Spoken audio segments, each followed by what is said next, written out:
The Winchester cracked through the frozen dawn as Clara Dawson pressed her back against the splintered cabin wall, blood seeping through her torn dress. Outside, 12 men circled like wolves, their leader's voice cutting through the smoke. "Last chance, school teacher, sign over the deed or burn with it." She clutched her late husband's Bible in one hand, a smoking rifle in the other, knowing that somewhere in the shadows, Gideon Hale was moving like death itself toward her attackers.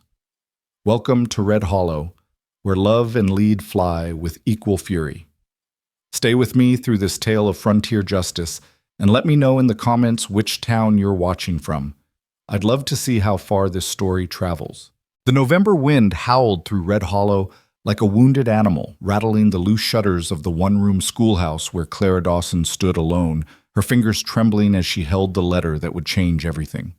The paper was rough, the words scrawled in black ink that seemed to bleed hatred into every fiber. "Leave town by Sunday, or they'll bury you beside your husband." She read it 3 times before her legs gave way and she sank into the chair behind her desk, where just hours ago she'd been teaching the Sullivan children their letters. The afternoon sun slanted through dusty windows, casting long shadows across the empty benches where her students usually sat.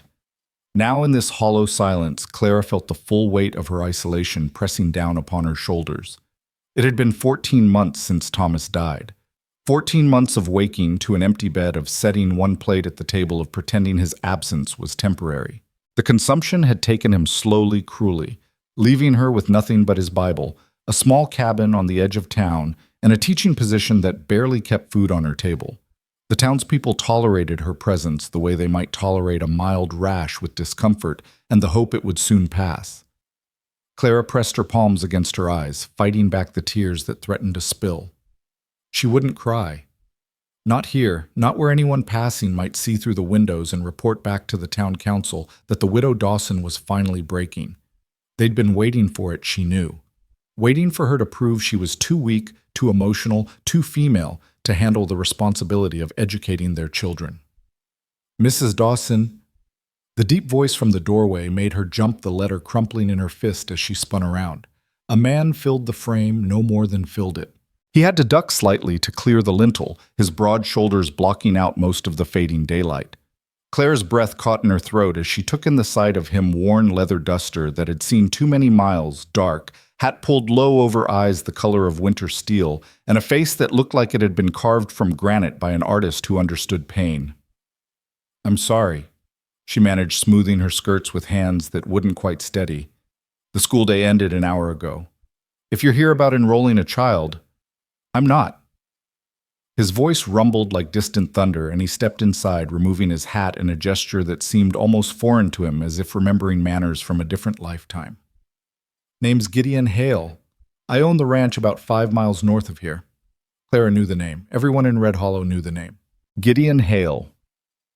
The ghost, who lived at the old Morrison place, the man who'd come back from the war with shadows in his eyes and blood on his hands. The man mothers warned their daughters about, even as those same daughters peered through curtains hoping for a glimpse of him when he came to town for supplies.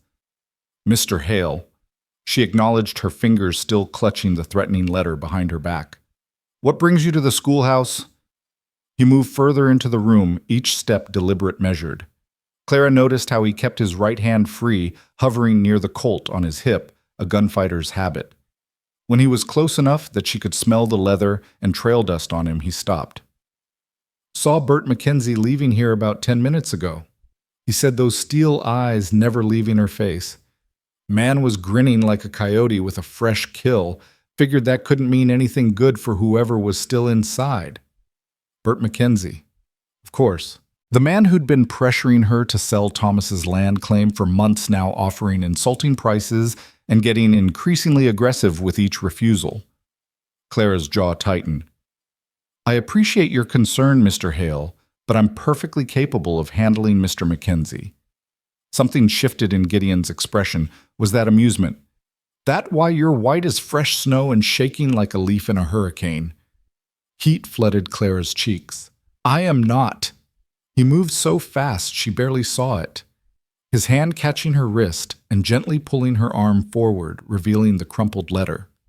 His expression darkened as he read it, the temperature in the room seeming to drop several degrees. "When did you get this?" "Just now. Mr. Mackenzie slipped it under the door after I refused his latest offer." The words tumbled out before she could stop them. "But really, Mr. Hale, this isn't your concern. Someone threatens a woman in my territory, it becomes my concern." He handed the letter back to her, his fingers brushing hers for just a moment. The contact sent an unexpected jolt through her entire arm. "You have somewhere safe to stay tonight." "I have my cabin." "That's not what I asked." Clara bristled at his tone, drawing herself up to her full height, which still left her barely reaching his shoulder. "Mr. Hale, I appreciate your concern, but I've been taking care of myself since my husband died. I don't need—" "Your husband was Thomas Dawson." It wasn't a question. "Good man. Heard he was sick a long time before he passed." The unexpected kindness in his voice nearly undid her. Clara turned away, pretending to organize papers on her desk. "Yes, he was ill for nearly 2 years. That's a long time to watch someone you love fade away." She looked back at him, surprised by the understanding in his voice. "You speak from experience. Different kind of fading." His hand unconsciously moved to his chest, where Clara noticed a chain disappearing beneath his shirt. "War has a way of killing men while leaving them still breathing." They stood in silence for a moment, two souls recognizing a kindred damage in each other. Finally, Gideon cleared his throat. "You know why Mackenzie wants your land? It's worthless. Just 40 acres of rocks and scrub brush. Thomas always said he'd make something of it, but—" She shrugged the gesture encompassing all the dreams that had died with her husband. "Your husband ever mention anything about mineral surveys in these parts?" Clara frowned. "No, why—" Gideon's expression was grim. "No reason to concern yourself yet, but I'd be careful about signing anything Mackenzie puts in front of you." He moved toward the door, then paused. "You know how to use a gun, Mrs. Dawson?" "Thomas taught me to shoot his rifle." "Good. Keep it loaded and close tonight." He settled his hat back on his head. "I'll be around." "Mr. Hale, I don't need—" But he was already gone, moving through the doorway with a predator's grace, leaving Clara standing alone in the schoolhouse with a crumpled threat in her hand and the lingering scent of leather and danger in the air. She waited until she could no longer hear his bootfalls on the wooden walkway before sinking back into her chair. Her hands were shaking again, but this time she wasn't entirely sure it was from fear. Gideon Hale. Of all the people in Red Hollow, why did it have to be him who'd witnessed her moment of weakness? Clara had seen him exactly 3 times since Thomas's funeral. Once at the general store, where he'd stood silent and imposing while Mrs. Pritchard filled his order, ignoring the way she clutched her cash box like he might snatch it. Once at the blacksmith's, where she'd watched from across the street as he'd lifted an anvil that usually took 2 men to move. And once late at night, when she'd glimpsed him standing at the cemetery gates staring at the graves with an expression that had made her heart ache for reasons she couldn't name. Each time she'd felt this same unsettling pull, like iron filings drawn to a magnet. It was inappropriate, she knew. She was a widow, still wearing black, still teaching Sunday school when they'd let her. He was— what a killer, some said. A hero, said others. A ghost, most agreed, something that should have died in the war but kept walking anyway. Clara stood and moved to the window, watching the sun sink toward the mountains. Red Hollow spread out before her, a collection of weathered buildings clinging to the edge of civilization like barnacles on a ship's hull. The saloon was already lit up, piano music and laughter drifting on the cold wind. The church at the other end of town stood dark and disapproving, its steeple pointing at heaven like an accusatory finger. Between them, the good citizens of Red Hollow went about their evening routines.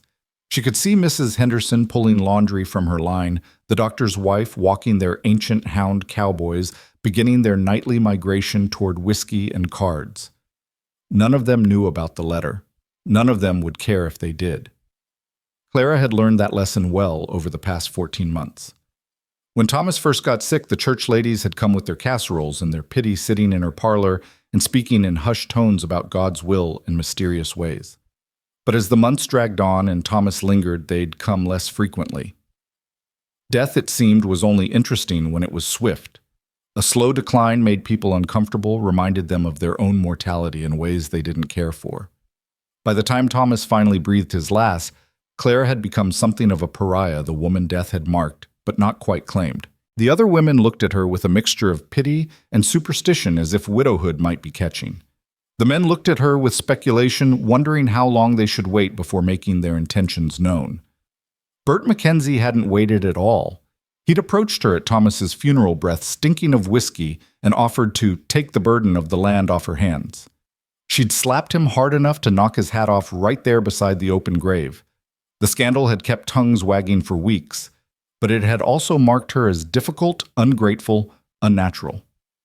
Now, as she gathered her things and prepared to face the walk home, Clara wondered if she should have just sold the land. 40 acres of nothing, that's what everyone said. Why was she clinging to it? Because Thomas had loved it, because it was all she had left of him, or because selling it would mean admitting that everything Thomas had dreamed of had been foolish? She locked the schoolhouse door behind her, pulling her shawl tighter against the biting wind. The walk to her cabin was only a mile, but it would be full dark before she got there. Clara quickened her pace, very aware of how her footsteps echoed on the hard-packed dirt road. She'd gone maybe a quarter mile when she heard the sound of horses behind her. Not unusual on the main road, but something about the way they were moving slow and deliberate made the hair on the back of her neck stand up. Clara forced herself not to look back, not to run. Running would only make things worse. "Evening, Mrs. Dawson," the voice made her stomach clench. Bert Mackenzie pulled his horse alongside her, flanked by two men she didn't recognize. Hard men with the kind of faces that had seen too much violence and developed a taste for it. "Mr. Mackenzie." She kept walking, eyes forward. "Mighty cold night for a walk. We'd be happy to see you home safely." "That won't be necessary." He laughed an ugly sound. "Come now, Mrs. Dawson. No need to be unfriendly. We're all neighbors here." "Neighbors don't threaten each other, Mr. Mackenzie." "Threaten." His voice was all false innocence. "I don't know what you mean, though I did hear someone left you a note today. Shameful trying to scare a poor widow. That's why you need protection. A woman alone, well, anything could happen." Clara stopped walking and turned to face him, anger overriding fear. "Is that a threat, Mr. Mackenzie?" He leaned down from his saddle close enough that she could smell the tobacco on his breath. "It's a kindness, Mrs. Dawson. I'm trying to help you. That land ain't doing you no good. Take my offer, move somewhere safe, start over. Find yourself a new husband, have some babies like women are supposed to." "I'd rather starve." His face hardened. "That can be arranged too." One of his men chuckled, a sound like grinding stone. Clara's hand moved instinctively toward the small pistol Thomas had given her, hidden in the pocket of her dress. But before she could reach it, another voice cut through the darkness. "Evening, gentlemen." Gideon Hale materialized from the shadows beside the road, moving with that unnatural quiet that made Clara wonder if he was part wolf. He was holding a rifle casual-like, but Clara noticed it was pointed in Mackenzie's general direction. "Hale!" Mackenzie straightened in his saddle. "This ain't your business." "Made it my business about an hour ago." Gideon moved closer, positioning himself between Clara and the mounted men. "The lady's under my protection now." "Your protection?" Mackenzie laughed, but there was nervousness in it. "Since when do you protect anything but your own hide?" "Since now." Gideon's voice was flat, matter-of-fact, which somehow made it more menacing. "You and your boys are going to turn around and ride back to town. You're going to forget about Mrs. Dawson and her land. And if I see you within 100 yards of her again, we're going to have a conversation that involves a lot less talking." "You threatening me, Hale?" "No." Gideon shifted the rifle slightly. "Threats are for men who might not follow through. I'm making you a promise." The two groups of men stared at each other, tension crackling in the air like lightning about to strike. Clara found herself holding her breath, acutely aware that she was standing at the epicenter of potential violence. Finally, Mackenzie yanked his horse's head around. "This ain't over, Hale. You can't watch her every minute. Try me."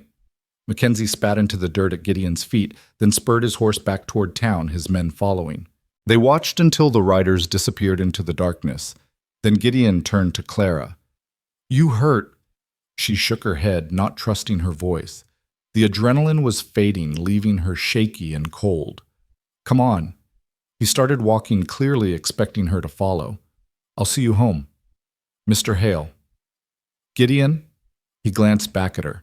"Man saves your life. Least you can do is use his given name." "You didn't save my life. You just prevented 3 men from doing whatever they decided to do to a woman alone on a dark road." His voice was grim. "You want to argue about it, or you want to get somewhere safe before they decide to circle back?" Clara hurried to catch up with him, having to take 2 steps for every one of his. They walked in silence for a few minutes before she found her voice again. "Why? Why what? Why did you intervene? Why make this your problem?" He was quiet for so long she thought he wouldn't answer. Finally he said, "Maybe I'm tired of watching bad things happen to good people. You don't know me. You don't know if I'm good people. You teach children their letters. You stayed by your husband's side for 2 years while he died slow. You wear yourself down to nothing trying to hold on to his dream, even though everyone tells you to let go." He glanced at her. "That's good enough for me." Clara didn't know what to say to that, so she said nothing. They walked the rest of the way in companionable silence, their footsteps matching rhythm on the hard ground. When her cabin came into view, small and weathered but sturdy, she felt both relief and an odd disappointment that the walk was over. "Wait here," Gideon said at the door. He went inside, rifle ready, and Clara heard him moving through the rooms. A lamp flared to life, then another. Finally, he appeared in the doorway. "It's clear." She stepped inside, grateful for the warmth, even though the fire had died hours ago. Gideon immediately set about rebuilding it, his movements efficient and practiced. Clara watched him work, noting the way his hands moved with surprising gentleness despite their obvious strength. "There's coffee," she offered. "If you'd like some." "That'd be good." She busied herself in the small kitchen area, grateful for something to do with her hands. The familiar routine of grinding beans and heating water helped settle her nerves. When she turned around with 2 cups, she found Gideon standing by the window, peering out into the darkness. "You really think they'll come back tonight?" "No, Mackenzie's a coward. He likes his violence planned out, organized. But he'll be back eventually with more men and better preparation." He accepted the coffee with a nod of thanks. "You can't stay here alone." "This is my home." "This is a target." He turned from the window to face her. "Whatever Mackenzie wants with your land, he wants it bad enough to threaten you. That letter was just the start." Clara sank into Thomas's old chair by the fire, suddenly exhausted. Thomas loved this place. He had such dreams for it. He was going to raise cattle, maybe plant an orchard. He spent hours drawing up plans, making lists. She gestured at the small desk in the corner, still covered with his papers. "I can't just abandon it." "Your husband's dead, Mrs. Dawson. His dreams died with him." The blunt words hit her like a slap, and she looked up at him with tears burning her eyes. "That's cruel." "It's truth." He set down his coffee and moved closer, crouching down so they were eye level. "I've seen too many people die trying to hold on to dead men's dreams. Your husband wouldn't want that for you." "You didn't know him."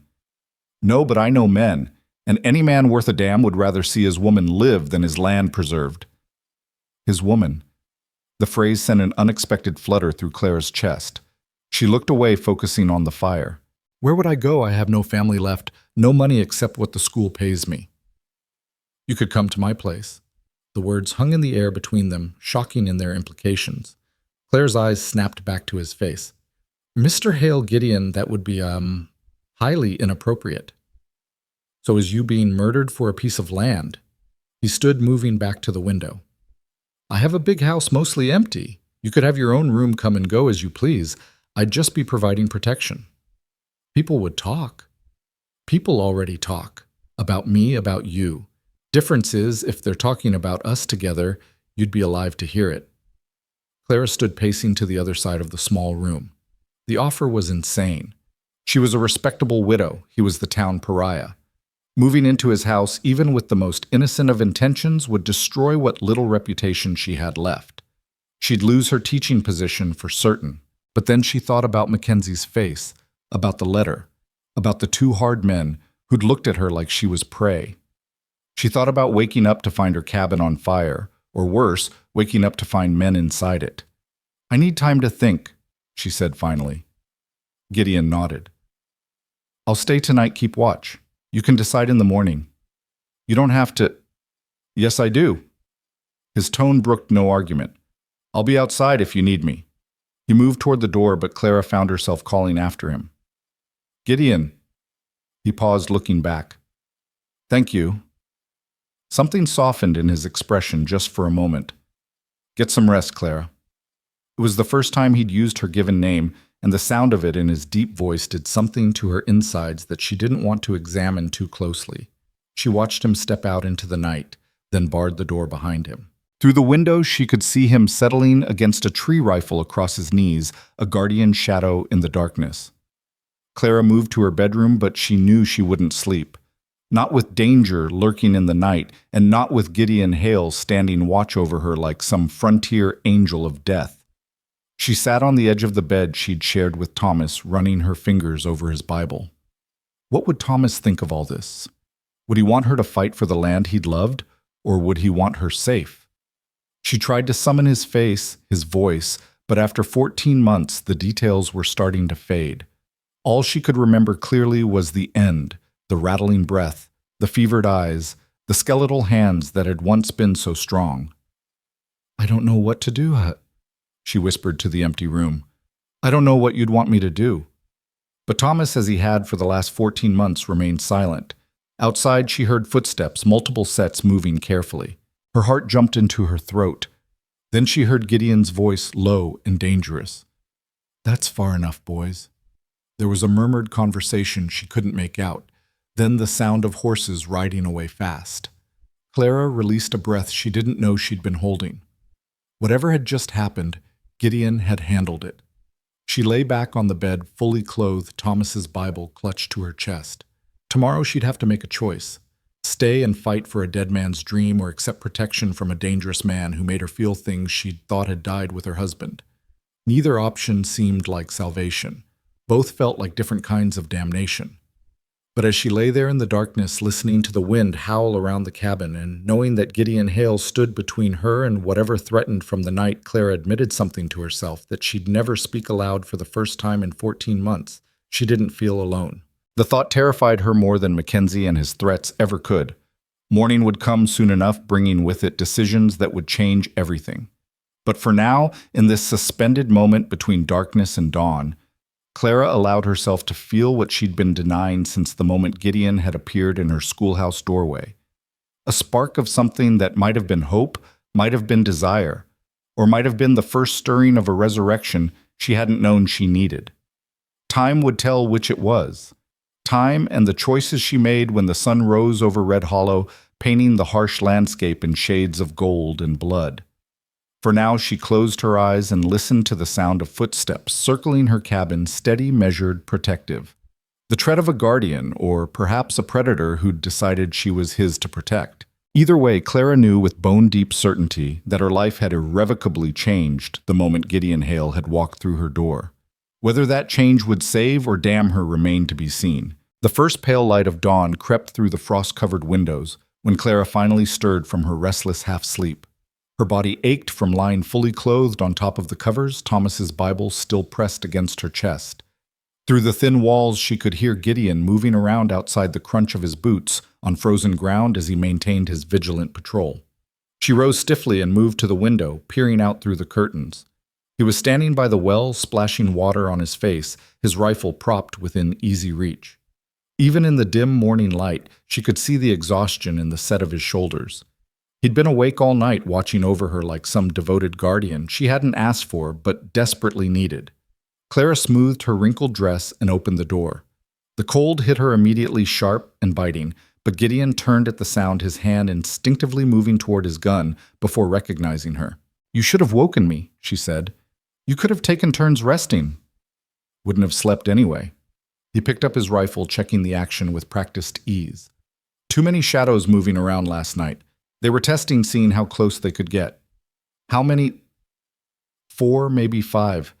They stayed back when they realized I was here, but they'll get bolder. He looked at her directly, those steel eyes holding a warning. You made a decision about my offer. Clara wrapped her shawl tighter around herself, buying time.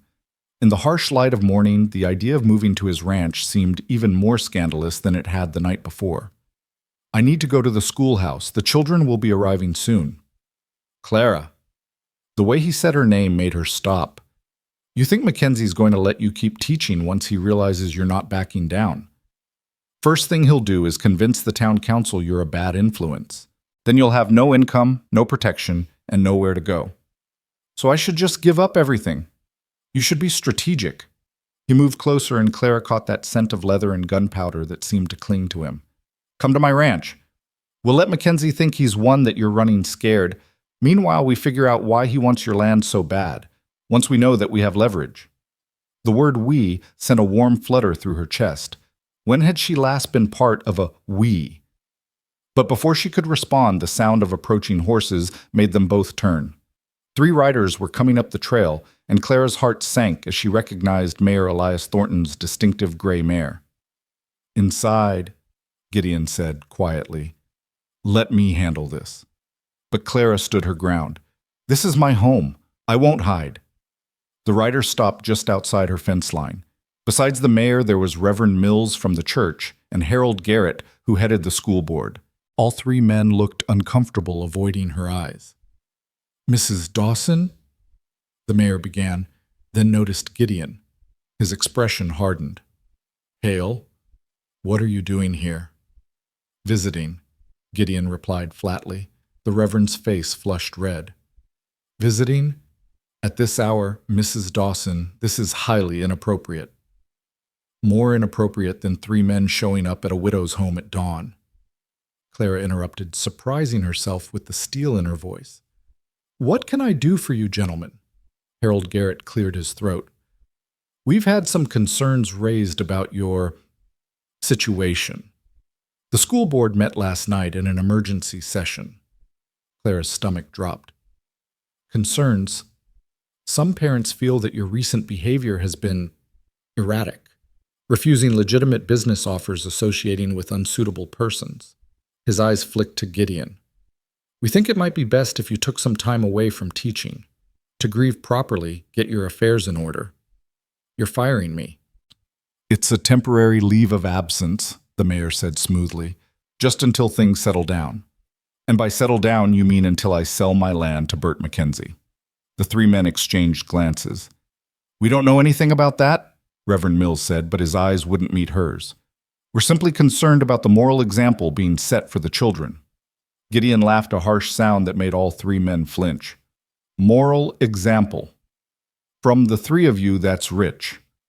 Reverend, remind me, wasn't it your daughter who got caught in the hayloft with the Perkins boy last month? And Harold, how's that mortgage payment coming, still borrowing from the school fund to cover it? Harold's face went white. How dare you? And Mayor Thornton, Gideon's voice dropped dangerously low. We all know about your visits to Mrs. Chen's opium den. Real moral authority you all are.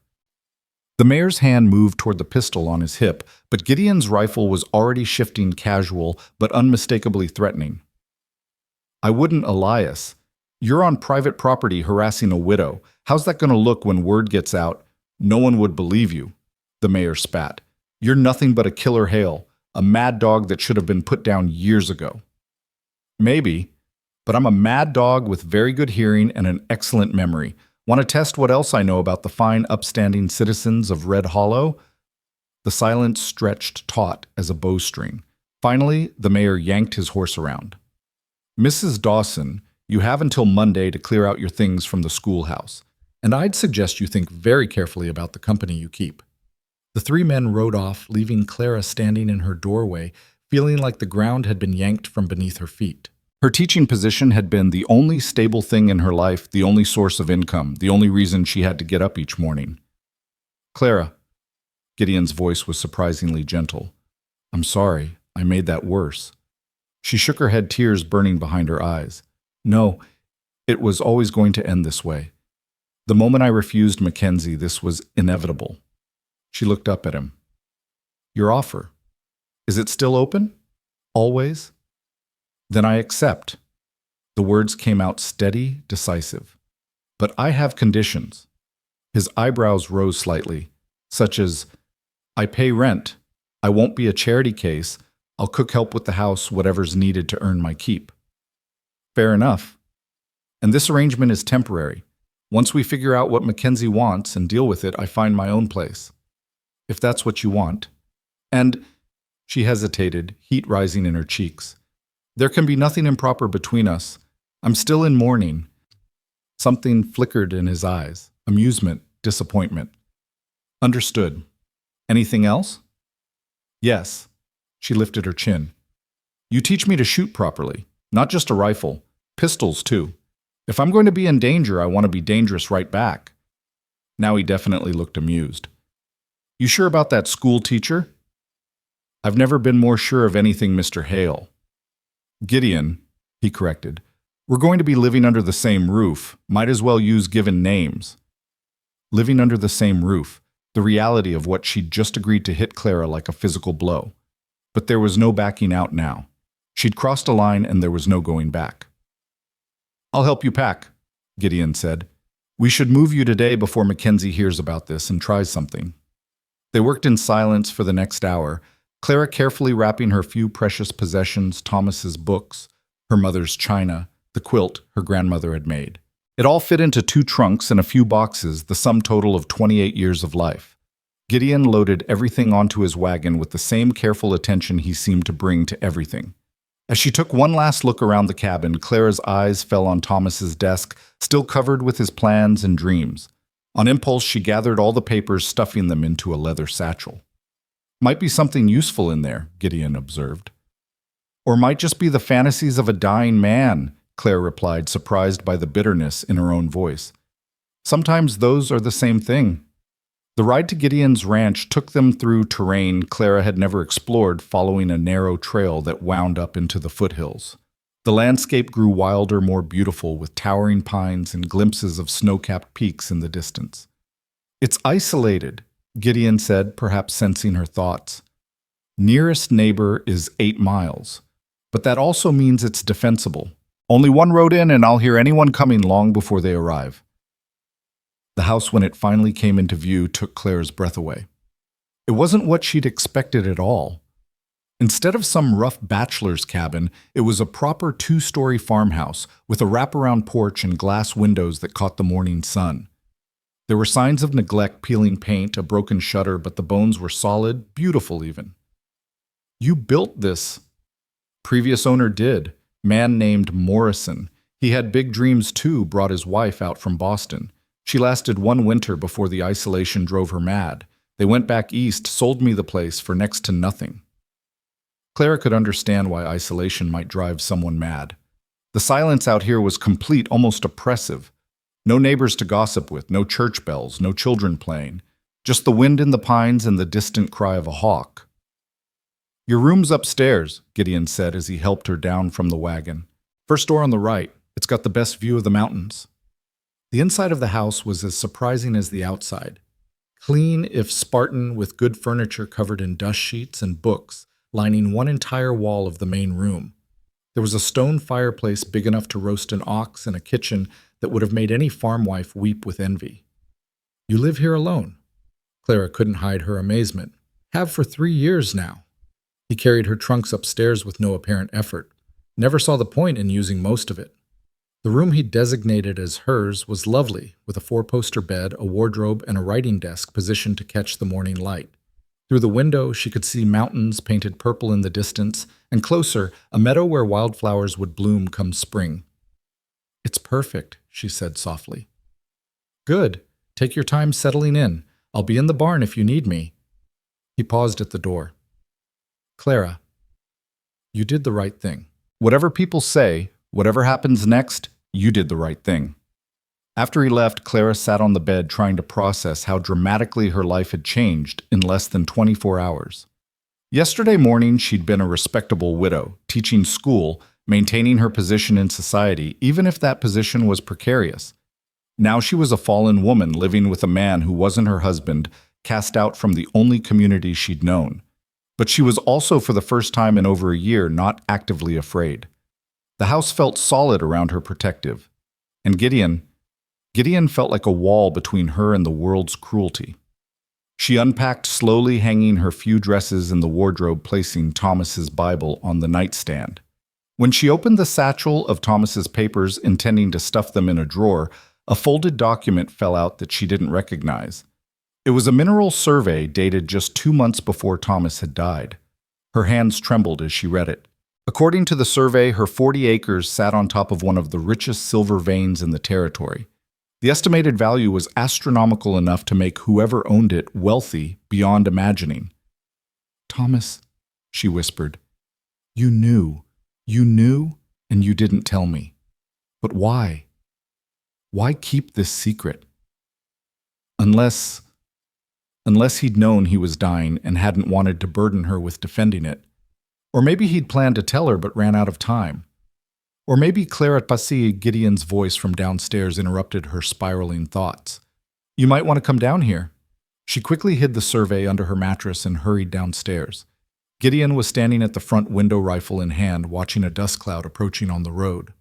"Riders," he said. 6 of them. Clara's mouth went dry. "Mackenzie." "We're about to find out." The riders came into view, and Clara recognized Mackenzie immediately, along with the 2 men from last night. The other 3 were strangers, but they all had the same hard look, the same way of wearing their guns that suggested frequent use. They stopped just outside rifle range, and Mackenzie called out, "Hale, I want to talk to the woman." "She doesn't want to talk to you," Gideon called back. "I'm not talking to you, killer. Mrs. Dawson, I know you're in there. Come out and we can settle this civilized-like." Clara started toward the door, but Gideon caught her arm. "Don't." "I can't hide forever." "You're not hiding. You're being strategic, remember?" He moved to the door himself. "Whatever you want to say to her, you can say to me." Mackenzie laughed. "Already got your hooks in her, eh?" "Hale, tell me, Mrs. Dawson, how does it feel warming the bed of the man who killed 17 people in cold blood?" "That's enough." Gideon's voice was deadly quiet. 17 men, women, and children in that wagon train. Slaughtered them all for their gold, didn't you, Hale? "Oh, wait, the army said it was Indians, but we all know better." Clara looked at Gideon and saw his jaw clench, his knuckles white on the rifle. "I said that's enough, Mackenzie. Truth hurt killer, or just worried your new woman will realize what kind of monster she's spreading her legs for." The shot was so sudden, Clara didn't even see Gideon move. One moment he was standing still, the next Mackenzie's hat was flying off his head, a neat hole drilled through the crown. "Next one goes between your eyes," Gideon said calmly. "Get off my land." Mackenzie's face was purple with rage, but the men with him were already backing their horses up, clearly recognizing the danger they were in. "This isn't over," Mackenzie snarled. "That land belongs to me, and one way or another I'll have it. And when I do, you'll both be sorry you crossed me." They rode off in a cloud of dust and curses, leaving Clara and Gideon standing in sudden silence. She waited until she couldn't hear hoofbeats anymore before asking, "Is it true what he said about the wagon train?" Gideon set the rifle against the wall, his movements careful, controlled. "You want the truth?" "Always." He turned to face her, and she saw something raw in his eyes, a pain so deep it took her breath away. "It was my unit that found them. 17 people, like he said. Men, women, 4 children. Tortured, killed, left to rot in the sun. The army blamed Indians because that was easier than admitting we'd lost control of the territory." "But why do people think you—" "Because I was the only survivor of my unit. Week after we found the wagon train, we were ambushed. Everyone died but me. I walked out of those mountains covered in blood, half dead from wounds that should have killed me. Story got twisted over the years. Now folks think I killed the wagon train and my own unit both." Clara studied his face, looking for deception, but found only exhausted truth. "But you didn't." "No, I didn't." He moved past her toward the stairs. "But I did kill plenty of others during the war. Maybe not 17 in cold blood, but enough that the number doesn't matter much. Mackenzie's not wrong about me being a killer, Clara. You should know that if you're going to stay here." He climbed the stairs, leaving her alone with this new knowledge. Clara stood in the gathering shadows of late afternoon, processing everything she'd learned. The mineral survey, Gideon's past the very real danger closing in around them. She thought about running about, taking what little money she had, and disappearing into the next town, the next territory. It would be the smart thing to do. the safe thing. Instead, she walked to the kitchen and started making dinner. Because sometimes when the world was falling apart around you, the best thing you could do was the next simple task. Peel potatoes. Slice carrots. Season the venison she found in the cold storage. Create something warm and nourishing in defiance of the cold and danger outside. She was pulling biscuits from the oven when Gideon appeared in the doorway, drawn perhaps by the smell. He'd washed and changed his shirt, but the haunted look remained in his eyes. "You didn't have to do this," he said. "I said I'd earn my keep. Sit. Eat." They ate in silence at first, but it wasn't uncomfortable. There was something almost domestic about it, this simple sharing of a meal. Finally, Clara set down her fork. "I found something in Thomas's papers. A mineral survey." Gideon looked up sharply. "Silver. How did you know I've been doing some investigating of my own. There have been surveyors crawling all over these hills for the past year. Word is there's a vein running right through this area that could rival the Comstock lode. And my land sits right on top of it, which explains Mackenzie's persistence. Question is, how did he find out?" Clara pushed food around her plate, thinking. Thomas was sick for so long. People were in and out of the house, doctors, neighbors, the Reverend. Any of them could have seen something, said something. Or Thomas might have told someone trying to arrange things for after he was gone. The thought made Clara's chest tight. Had Thomas known he was leaving her with a fortune? Had he tried to protect her and failed? Or had he simply run out of time? "What do we do now?" she asked. "We make Mackenzie think he's winning while we gather proof of what he's planning. Then we use that proof to destroy him." Gideon's smile was sharp as a blade. "Man like that, he's got to have made other enemies. We find them, unite them, and take him down." "You make it sound like war." "It is war, just a smaller, quieter kind." He started clearing dishes. "Your first shooting lesson is tomorrow morning. If we're going to war, you need to be armed."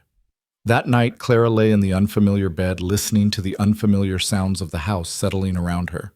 Somewhere below, she could hear Gideon moving around, probably checking windows and doors, maintaining his vigilance even here in his fortress. She thought about what Mackenzie had said about warming Gideon's bed. The crude words made her face burn, but not entirely with shame. There was something else there, something she didn't want to examine too closely. An awareness that had been growing since the moment he'd walked into her schoolhouse. It was wrong. She was in mourning. He was dangerous, damaged, possibly irreparably so. Any association between them beyond the practical was unthinkable. And yet when she finally drifted off to sleep, she dreamed of strong hands and steel-gray eyes of safety found in the shadow of danger of resurrection, in the arms of a man who understood what it meant to be haunted. Morning came too soon, bringing with it the crack of gunfire. Clara bolted upright, heart racing, before realizing the shots were too regular, too controlled to be an attack. She dressed quickly and found Gideon behind the house, a row of bottles set up on a fence rail. "Ready for your first lesson?" he asked without turning around. He'd laid out an arsenal on a wooden table, 2 rifles, 3 pistols of different sizes, boxes of ammunition. Clara picked up the smallest pistol, a Derringer that fit almost perfectly in her palm. "Too small," Gideon said. "Won't stop a determined man. Try this." He handed her a Colt .38, the weight of it surprising. "It's got enough power to matter, but won't break your wrist." For the next hour, he taught her the basics: stance, grip sight, alignment, trigger control. His hands covered hers, adjusting her position, and Clara tried to ignore the warmth of him, the solid presence at her back. "Don't jerk the trigger. Squeeze it like you're pressing a flower." His voice was low in her ear. "Breathe out, and at the bottom of the breath, when everything is still, that's when you fire." The gun kicked in her hands, the bottle exploding in a shower of glass. Clara couldn't help the laugh that escaped her, part surprise, part delight. "Again," Gideon said, and there was something like approval in his voice. By the time the sun was high overhead, Clara had destroyed a dozen bottles and put several respectable groupings in a target Gideon had painted on a board. Her arms ached and her ears rang despite the cotton he'd insisted she stuff in them, but she felt more capable than she had in years. "You're a natural," he said as they cleaned the weapons. "Most people take weeks to shoot that well." "I had a good teacher." Their eyes met across the table, and something passed between them, electric and dangerous. Gideon looked away, first focusing intently on the pistol he was cleaning. "We should ride into town tomorrow," he said. "Let people see you're under my protection. Make Mackenzie think twice before moving against us." "Won't that just confirm what everyone's already thinking about us?" "Let them think it. Their opinions won't stop bullets." He looked at her again, his expression serious. "I know this isn't what you wanted, Clara. I know you had a different life planned, but Thomas is dead." She interrupted, surprising herself with the flatness of her voice. "The life I planned died with him. This is what I have now, and I intend to survive it." "Just survive." She met his gaze steadily. "For now, survival is enough. Ask me again when Mackenzie is dealt with." That night, as they sat by the fire, Gideon reading Clara working on mending one of her dresses, a comfortable domesticity settled over them. It was dangerous, this comfort. It made her forget that this was temporary, that she was here out of necessity, not choice. "Read something aloud," she said impulsively. He looked up, surprised. "What? You're always reading. Share something." He studied her for a moment, then began to read from the book in his hands. It was poetry Whitman, she realized. His voice gave the words a weight, a resonance that made her shiver. "I am the poet of the body, and I am the poet of the soul. The pleasures of heaven are with me, and the pains of hell are with me."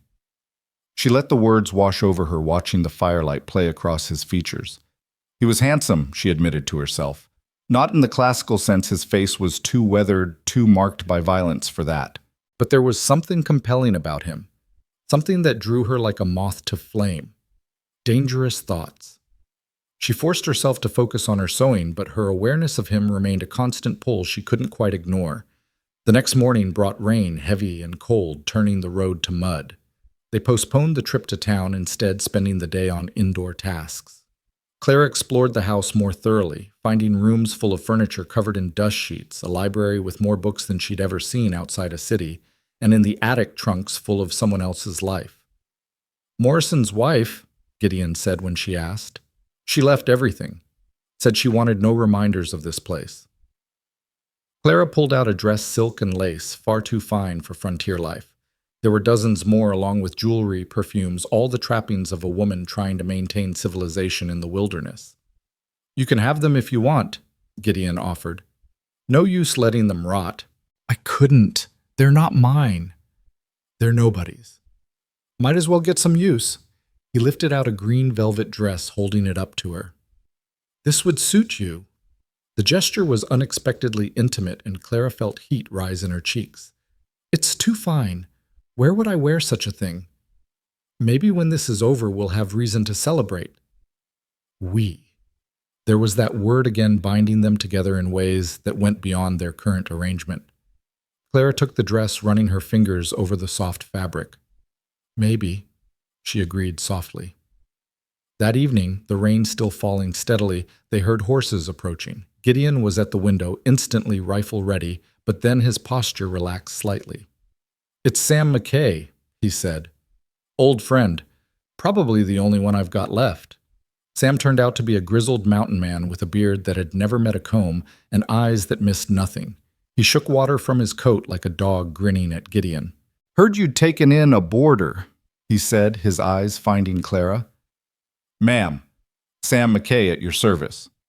"Clara Dawson," she replied, noting how Sam's eyebrows rose slightly at her name. "The schoolteacher?" "Well, I'll be damned. Pardon my language, ma'am." "You've heard of me. Whole territory's heard of you by now. Woman who stood up to Bert Mackenzie moved in with the most dangerous man in 3 states. He grinned wider. "I like you already." Over dinner, Sam regaled them with news from town and beyond. Mackenzie had been recruiting more men, offering good money for guns, willing to use them. The mayor had officially banned Clara from town property. And strangest of all, there'd been surveyors sniffing around her old land even though she hadn't signed anything over. "He's getting desperate," Sam observed. "Desperate men do stupid things." "Or dangerous things," Gideon countered. "Often the same thing." Sam pulled out a flask, offering it around. Clara surprised herself by accepting the whiskey burning a warm trail down her throat.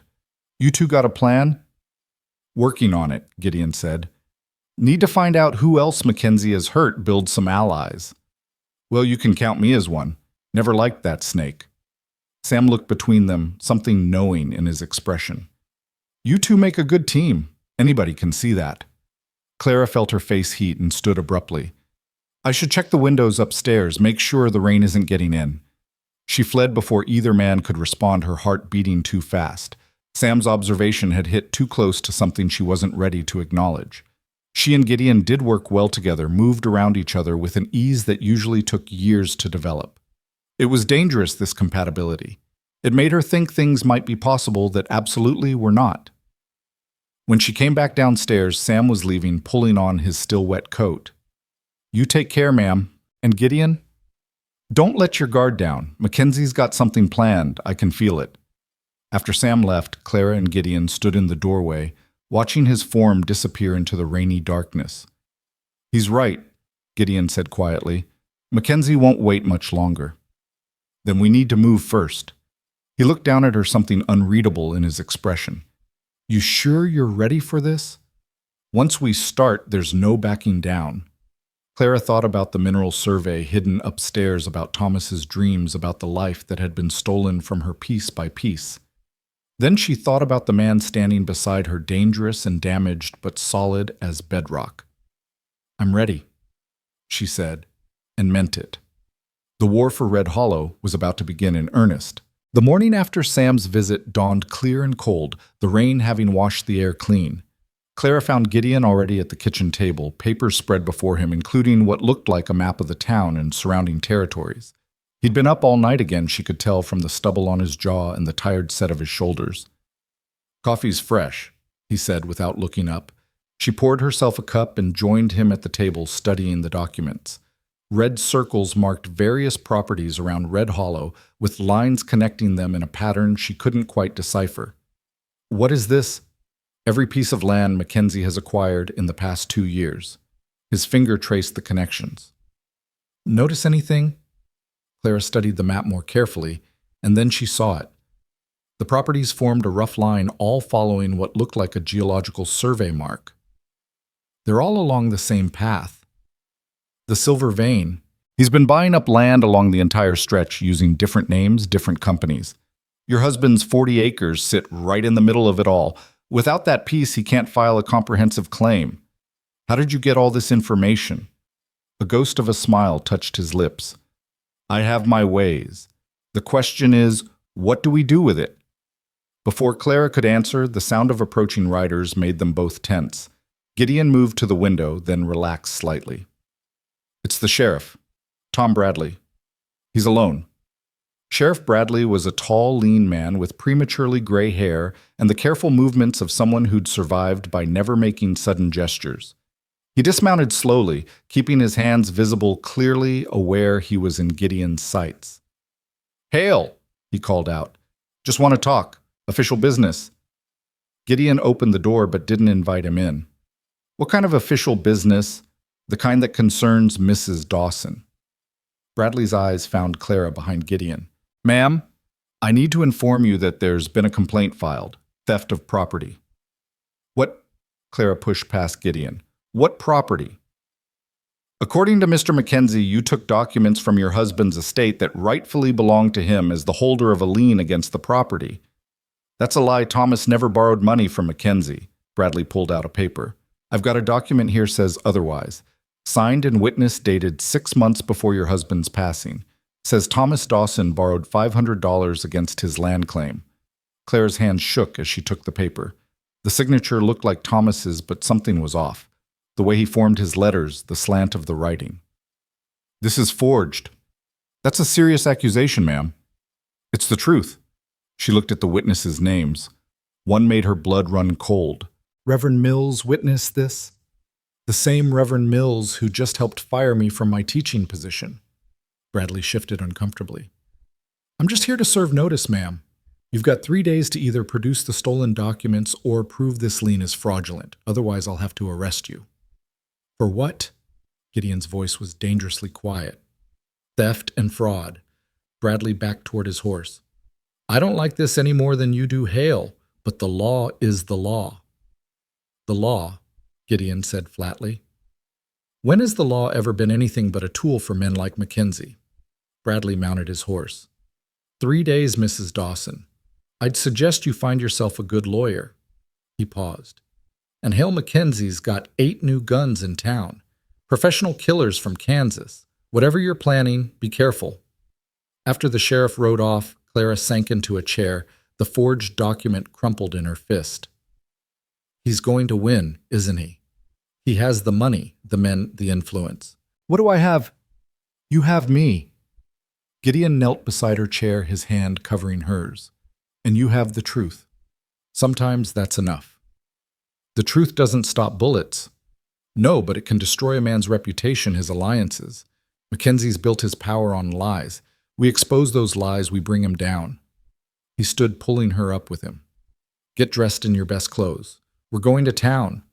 The sheriff just said, I heard what he said, but we're not going to hide. We're going to walk right down Main Street and show everyone that you're not afraid. Fear is what Mackenzie feeds on. Take that away, and he's just a small man with delusions of grandeur. An hour later, they rode into Red Hollow side by side. Clara wore the green velvet dress from the attic, altered hastily to fit with her grandmother's cameo at her throat. She felt like she was wearing armor, the fine clothes a declaration that she wouldn't be diminished by their persecution. The town seemed to hold its breath as they passed. Faces appeared in windows, conversation stopped mid-sentence. Clara kept her chin high, her gaze steady even as she heard the whispers following in their wake. That's her, the widow Dawson. Living in sin with that killer. Shameless is what it is. They stopped at the general store first. Mrs. Pritchard, who'd always been cordially cold to Clara, now looked at her like she was something scraped off a boot. We don't serve your kind here, she said flatly. My kind. Clara's voice carried clearly through the store. You mean widows' teachers or just women who refuse to be bullied? You know what I mean, living with that man unmarried. It's indecent. What's indecent, Clara said, moving closer to the counter, is spreading lies about a dead man who can't defend himself. What's indecent is forging documents and threatening women. What's indecent is all of you turning blind eyes while Mackenzie steals what doesn't belong to him. You can't prove anything, Mrs. Pritchard said, but her eyes shifted nervously. Can't I? Clara pulled out a piece of paper. Not the mineral survey that was still hidden, but one of Thomas's real documents showing his handwriting clearly. Anyone who wants to compare this to the supposed lien can see for themselves the forgery. Murmurs rippled through the store. Other customers pressed closer, curiosity overcoming propriety. Furthermore, Claire continued, her voice gaining strength, I wonder what other documents Mackenzie has forged. Business agreements, perhaps bills of sale. How many of you have dealt with him? How sure are you that everything was legitimate? The murmurs grew louder. Clara saw doubt creeping into faces that had been hostile moments before. That's enough. Bert Mackenzie's voice cut through the crowd as he pushed into the store flanked by 2 of his hired guns. Mrs. Dawson, you're spreading slander. I could have you arrested. Truth isn't slander, Mr. Mackenzie. Clara turned to face him fully. Would you like to compare handwriting samples right here in front of everyone? His face flushed red. You're nothing but a whore warming the bed of a murderer. The crack of Gideon's fist against Mackenzie's jaw was loud as a gunshot. Mackenzie flew backward, crashing into a display of canned goods. His men went for their guns, but Gideon already had his Colt out the barrel steady. Anyone else want to insult the lady? The tension in the store was thick enough to cut. Everyone seemed frozen, waiting for violence to explode. Then unexpectedly, someone laughed. It was old Sam McKay lounging in the corner. About time someone knocked Bert on his ass, Sam said cheerfully. Been needing it for years. The spell broke. A few people laughed nervously. Mackenzie struggled to his feet, blood streaming from his nose, rage making him ugly. You'll pay for this, Hale. Both of you. Get in line, Gideon said flatly. Lots of people want me dead. You're not special. They left the store with Clara's head high and Gideon's hand steady on his gun. But as they walked down the street, Clara noticed something had changed. People were talking. Really talking, and more than once she heard Mackenzie's name spoken with suspicion rather than fear. Seeds of doubt, Gideon murmured. Sometimes that's all it takes. They made several more stops at the bank where Clara loudly inquired about the legitimacy of certain documents, the newspaper office where she left a copy of Thomas's real signature for comparison, and finally, surprisingly, the church. Reverend Mills was in his office, and his face went pale when they entered. "You witnessed a forgery," Clara said without preamble. "Why, I don't know what you mean." Gideon moved closer, looming over the Reverend's desk. "We both know you're lying. Question is, what does Mackenzie have on you?" Mills seemed to crumble, aging 10 years and seconds. "My son," he whispered. "He got into trouble back east, gambling debts. Mackenzie paid them, but now he owns you, Clara finished. "How many others in this town are in the same position?" "More than you'd think. He's got something on half the town council, most of the business owners. Those he doesn't own, he intimidates." "Would you testify to that?" Clara asked. Mills looked terrified. "He'd kill me." "He's going to kill us all eventually," Gideon said. "Once he gets what he wants, everyone who knows his secrets becomes a liability. Your only chance is to stand against him now while you still can." The Reverend looked between them, then slowly nodded. "God help me, you're right, but I'll need protection." "You'll have it," Gideon promised. As they left the church, Clara felt a spark of hope. One ally, maybe more, if they could convince others to come forward. It wasn't much, but it was a start. The ride back to the ranch was quiet, both of them processing the day's events. As they crested the hill that overlooked Gideon's property, he suddenly pulled up short, his hand going to his gun. "What is it?" Clara asked. "Smoke. From the house." They rode hard down the slope, but as they got closer, Clara could see it was just chimney smoke. Someone had lit the fire. Gideon dismounted cautiously, rifle ready, and Clara followed with the pistol he'd taught her to use. The front door was ajar. Gideon pushed it open with his rifle barrel, then relaxed marginally. "It's all right. I know who it is." Inside, a woman sat by the fire. She was perhaps 40, with steel gray hair and sharp features that might have been beautiful once, but were now marked by hard living. She stood when they entered, and Clara noticed she moved like Gideon did, always balanced, always ready. "Hello, brother," she said. Clara's jaw dropped. "Brother." Gideon sighed. "Clara, meet my sister Catherine. Cat, this is Clara Dawson." Catherine studied Clara with eyes the same steel gray as Gideon's. "So you're the woman causing all the fuss. Heard about you all the way in Denver. What are you doing here, Cat?" Gideon asked, setting down his rifle, but Clara noticed not moving far from it. "Came to help.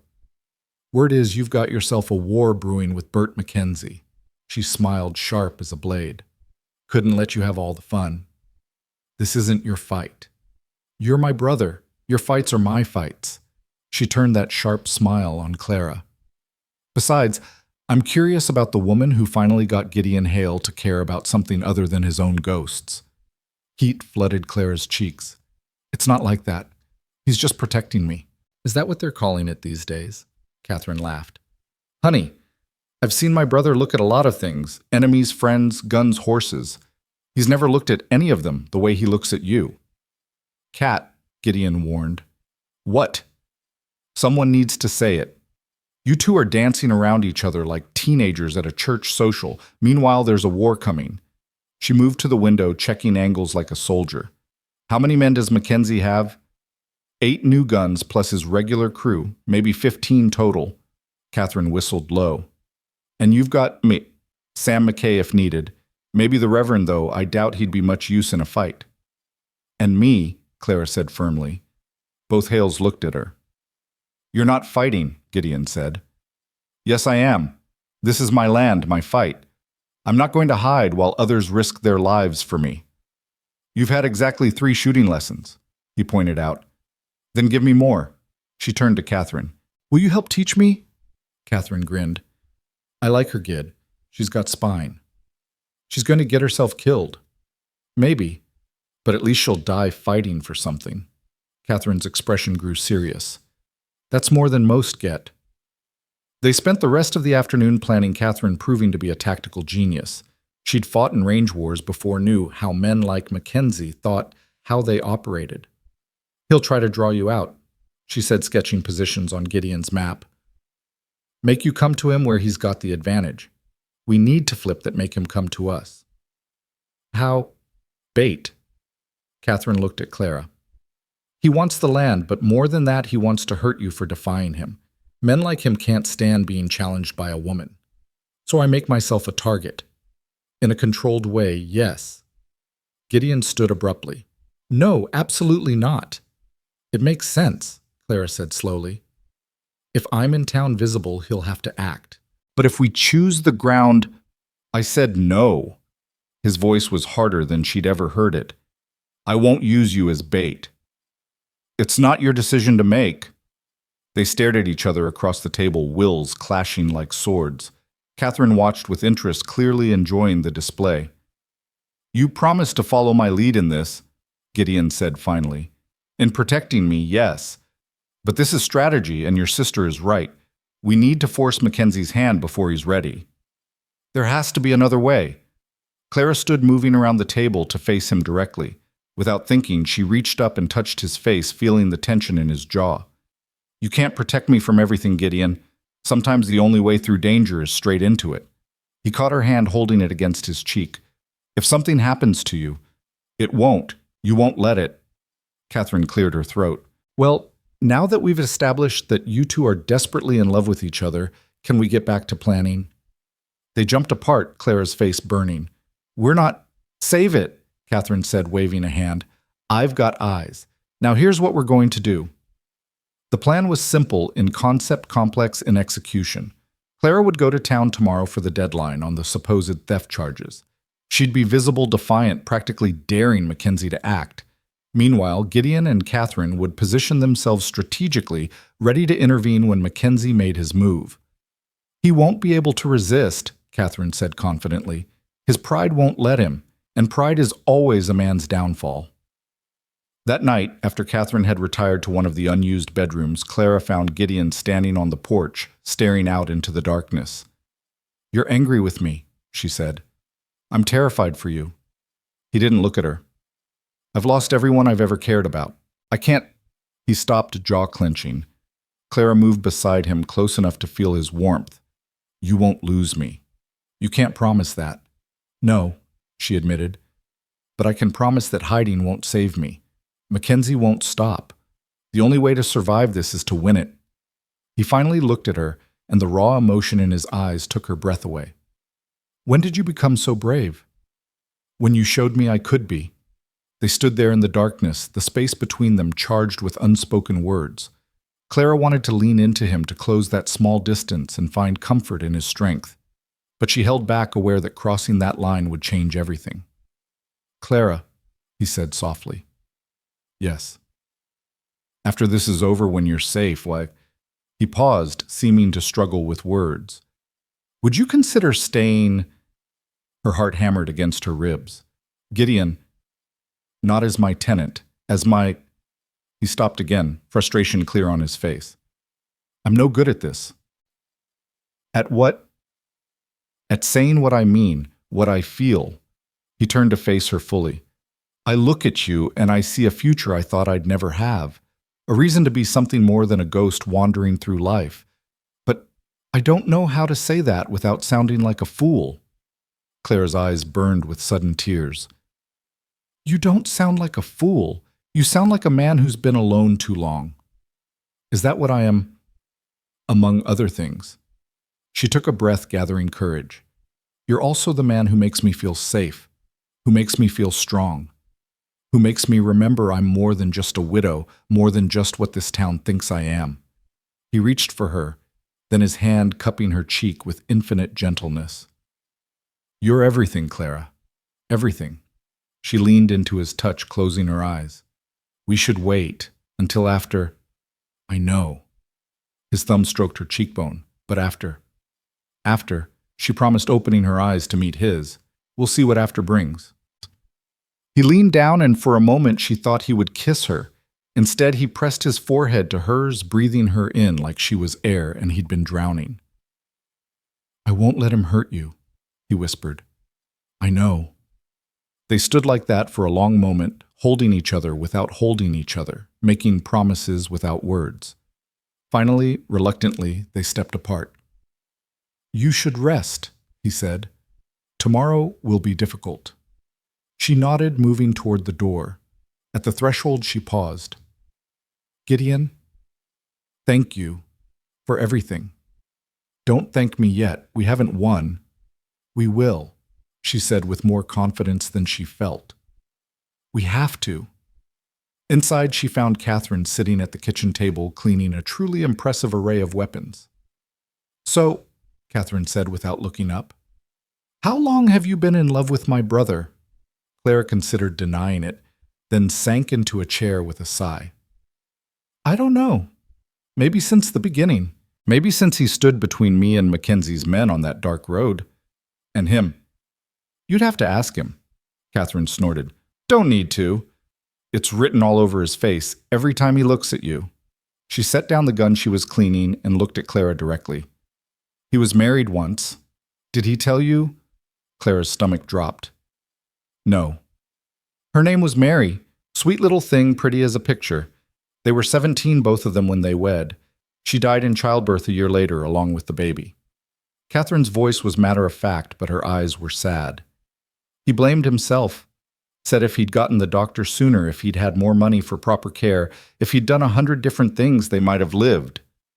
That's why he went to war, Clara said, understanding flooding through her. Part of it. He was running from the grief, looking for an honorable way to die. Instead, he survived everything the war threw at him and came out harder, colder. I thought he'd never let himself care about anyone again. Maybe he hasn't. Maybe this is him coming back to life, Catherine interrupted. And that terrifies him more than any bullet ever could. Clara absorbed this information, fitting it into the puzzle that was Gideon Hale. It explained so much, the shadows in his eyes, the way he held himself apart, the fear she'd seen when he looked at her. I won't hurt him, she said quietly. You might not mean to, but living hurts sometimes. Loving definitely does. Catherine resumed cleaning her guns. Question is he worth the risk? Clara thought about Gideon's hands, gentle and lethal in equal measure, about his voice reading poetry by firelight, about the way he looked at her like she was something precious and terrible all at once. Yes, she said simply. He's worth it. Catherine smiled. Good. Then let's make sure you both survive long enough to figure the rest out. They worked together, preparing for the next day, checking weapons, going over the plan again and again. Clara practiced drawing and firing until her hands moved without thought, muscle memory taking over. You're getting good, Catherine observed. Natural talent, or is my brother that good a teacher? Both, maybe. He's different with you, Catherine said suddenly. Softer, more like the boy he was before life broke him into sharp pieces. He's not broken. No, what would you call him then? Clara considered. Forged, like steel that's been through fire and come out stronger. Catherine's smile was approving. You really do see him, don't you? Most people just see the killer, the dangerous man to be avoided. I see that too, but it's not all he is. No, Catherine agreed. It's not. As the night wore on and they finalized their preparations, Clara felt a strange calm settle over her. Tomorrow would bring violence, possibly death, but it would also bring resolution one way or another. No more running, no more hiding, just facing the storm head on and seeing who was left standing when it passed. Gideon came in as they were finishing his presence, filling the room in that way he had. Everything's set, he said. Sam will meet us in town with a few others he's convinced to stand with us. How many? Catherine asked. 4, maybe 5. Not enough to match Mackenzie's numbers, but enough to even the odds a bit. It'll have to do, Clara said, standing. We should all rest. Tomorrow. Tomorrow we end this, Gideon finished. They dispersed to their rooms, but Clara lay awake long into the night, staring at the ceiling and thinking about everything that had led to this moment. Thomas's death, the threats, Gideon's protection, and the feelings that had grown between them like wildflowers in rocky soil, unexpected but somehow inevitable. She thought about Catherine's story, about young Gideon losing his wife and child, carrying that grief into war, and letting it forge him into something harder. She thought about her own grief, how it had hollowed her out until she was just going through the motions of living. But now, on the eve of what could be her death, she felt more alive than she had in years. The fear was there, yes, but also anticipation, determination, and something that might have been hope. Tomorrow would tell. Tomorrow, in the harsh light of day, with guns and blood and truth all laid bare, they'd learn who they really were and what they were capable of. And maybe if they survived, they'd have a chance at the after they'd promised each other in the darkness.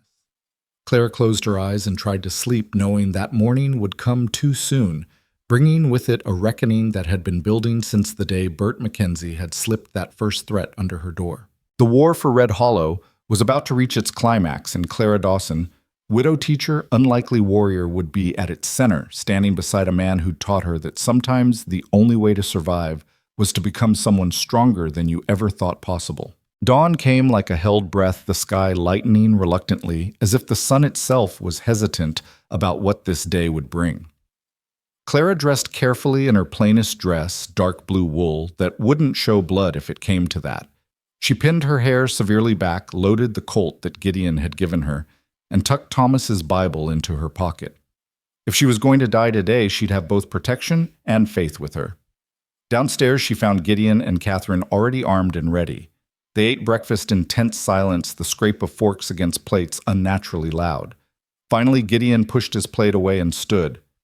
"Remember the plan. You go to the sheriff's office, make your statement about the forgery. Catherine and I will be positioned on opposite ends of Main Street. Sam and his men will be scattered through the crowd." He moved closer to Clara, his voice dropping. "At the first sign of trouble, you get inside somewhere safe. Promise me." "I promise to be smart about this," Clara said, which wasn't quite the same thing. He studied her face, clearly recognizing the evasion, but Catherine interrupted before he could argue. "Time to move. We need to be in position before the town wakes up properly." They rode separately into Red Hollow. Clara arriving last as planned. The town was already buzzing with activity despite the early hour. Word had clearly spread that today was the deadline for the supposed theft charges, and everyone wanted to witness what would happen. Clara dismounted outside the sheriff's office, aware of dozens of eyes tracking her movement. She could see Mackenzie's men positioned strategically around the street, trying to look casual but failing. Their hands hovered too close to their guns, their eyes too watchful. Sheriff Bradley was at his desk when she entered, looking like he'd aged a decade in 3 days. "Mrs. Dawson, I was hoping you wouldn't come." Since "But I had to. Didn't I?" "The law is the law, as you said." She pulled out the forged document and Thomas's real papers. "I want to make an official statement. This supposed lien is a forgery, and I can prove it." Bradley sighed heavily. "It won't matter. Mackenzie owns the judge. Even if you're right, and I believe you are, the ruling won't go your way." "Then why are you helping him?"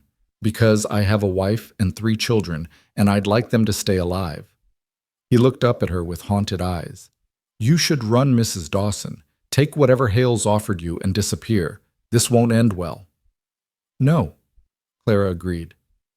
"It won't, but not for the reasons you think." She turned to leave, but Bradley called after her. "He's planning something. Mackenzie. I don't know what, but he's too confident. Be careful." Outside, the street had filled with more people. Clara could see Sam McKay lounging against a post near the saloon, looking deceptively relaxed. 2 other men she recognized as friends of his were scattered nearby. Not nearly enough if all of Mackenzie's guns decided to act. She walked slowly down the center of Main Street, head high, making herself visible. The crowd parted around her like she was contagious whispers following in her wake. She could feel the tension building like the air before a thunderstorm. "Mrs. Dawson."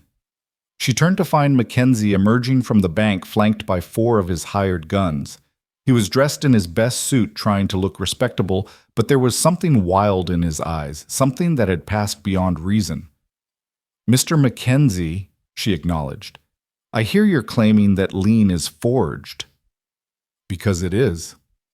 He smiled, and it was the smile of a man who held a winning hand. "Prove it." "I have Thomas's real signature for comparison. Anyone with eyes can see." But the judge doesn't have eyes, does he? At least not ones that see anything I don't want them to see. He moved closer, his men spreading out to flank her. You've lost, Mrs. Dawson.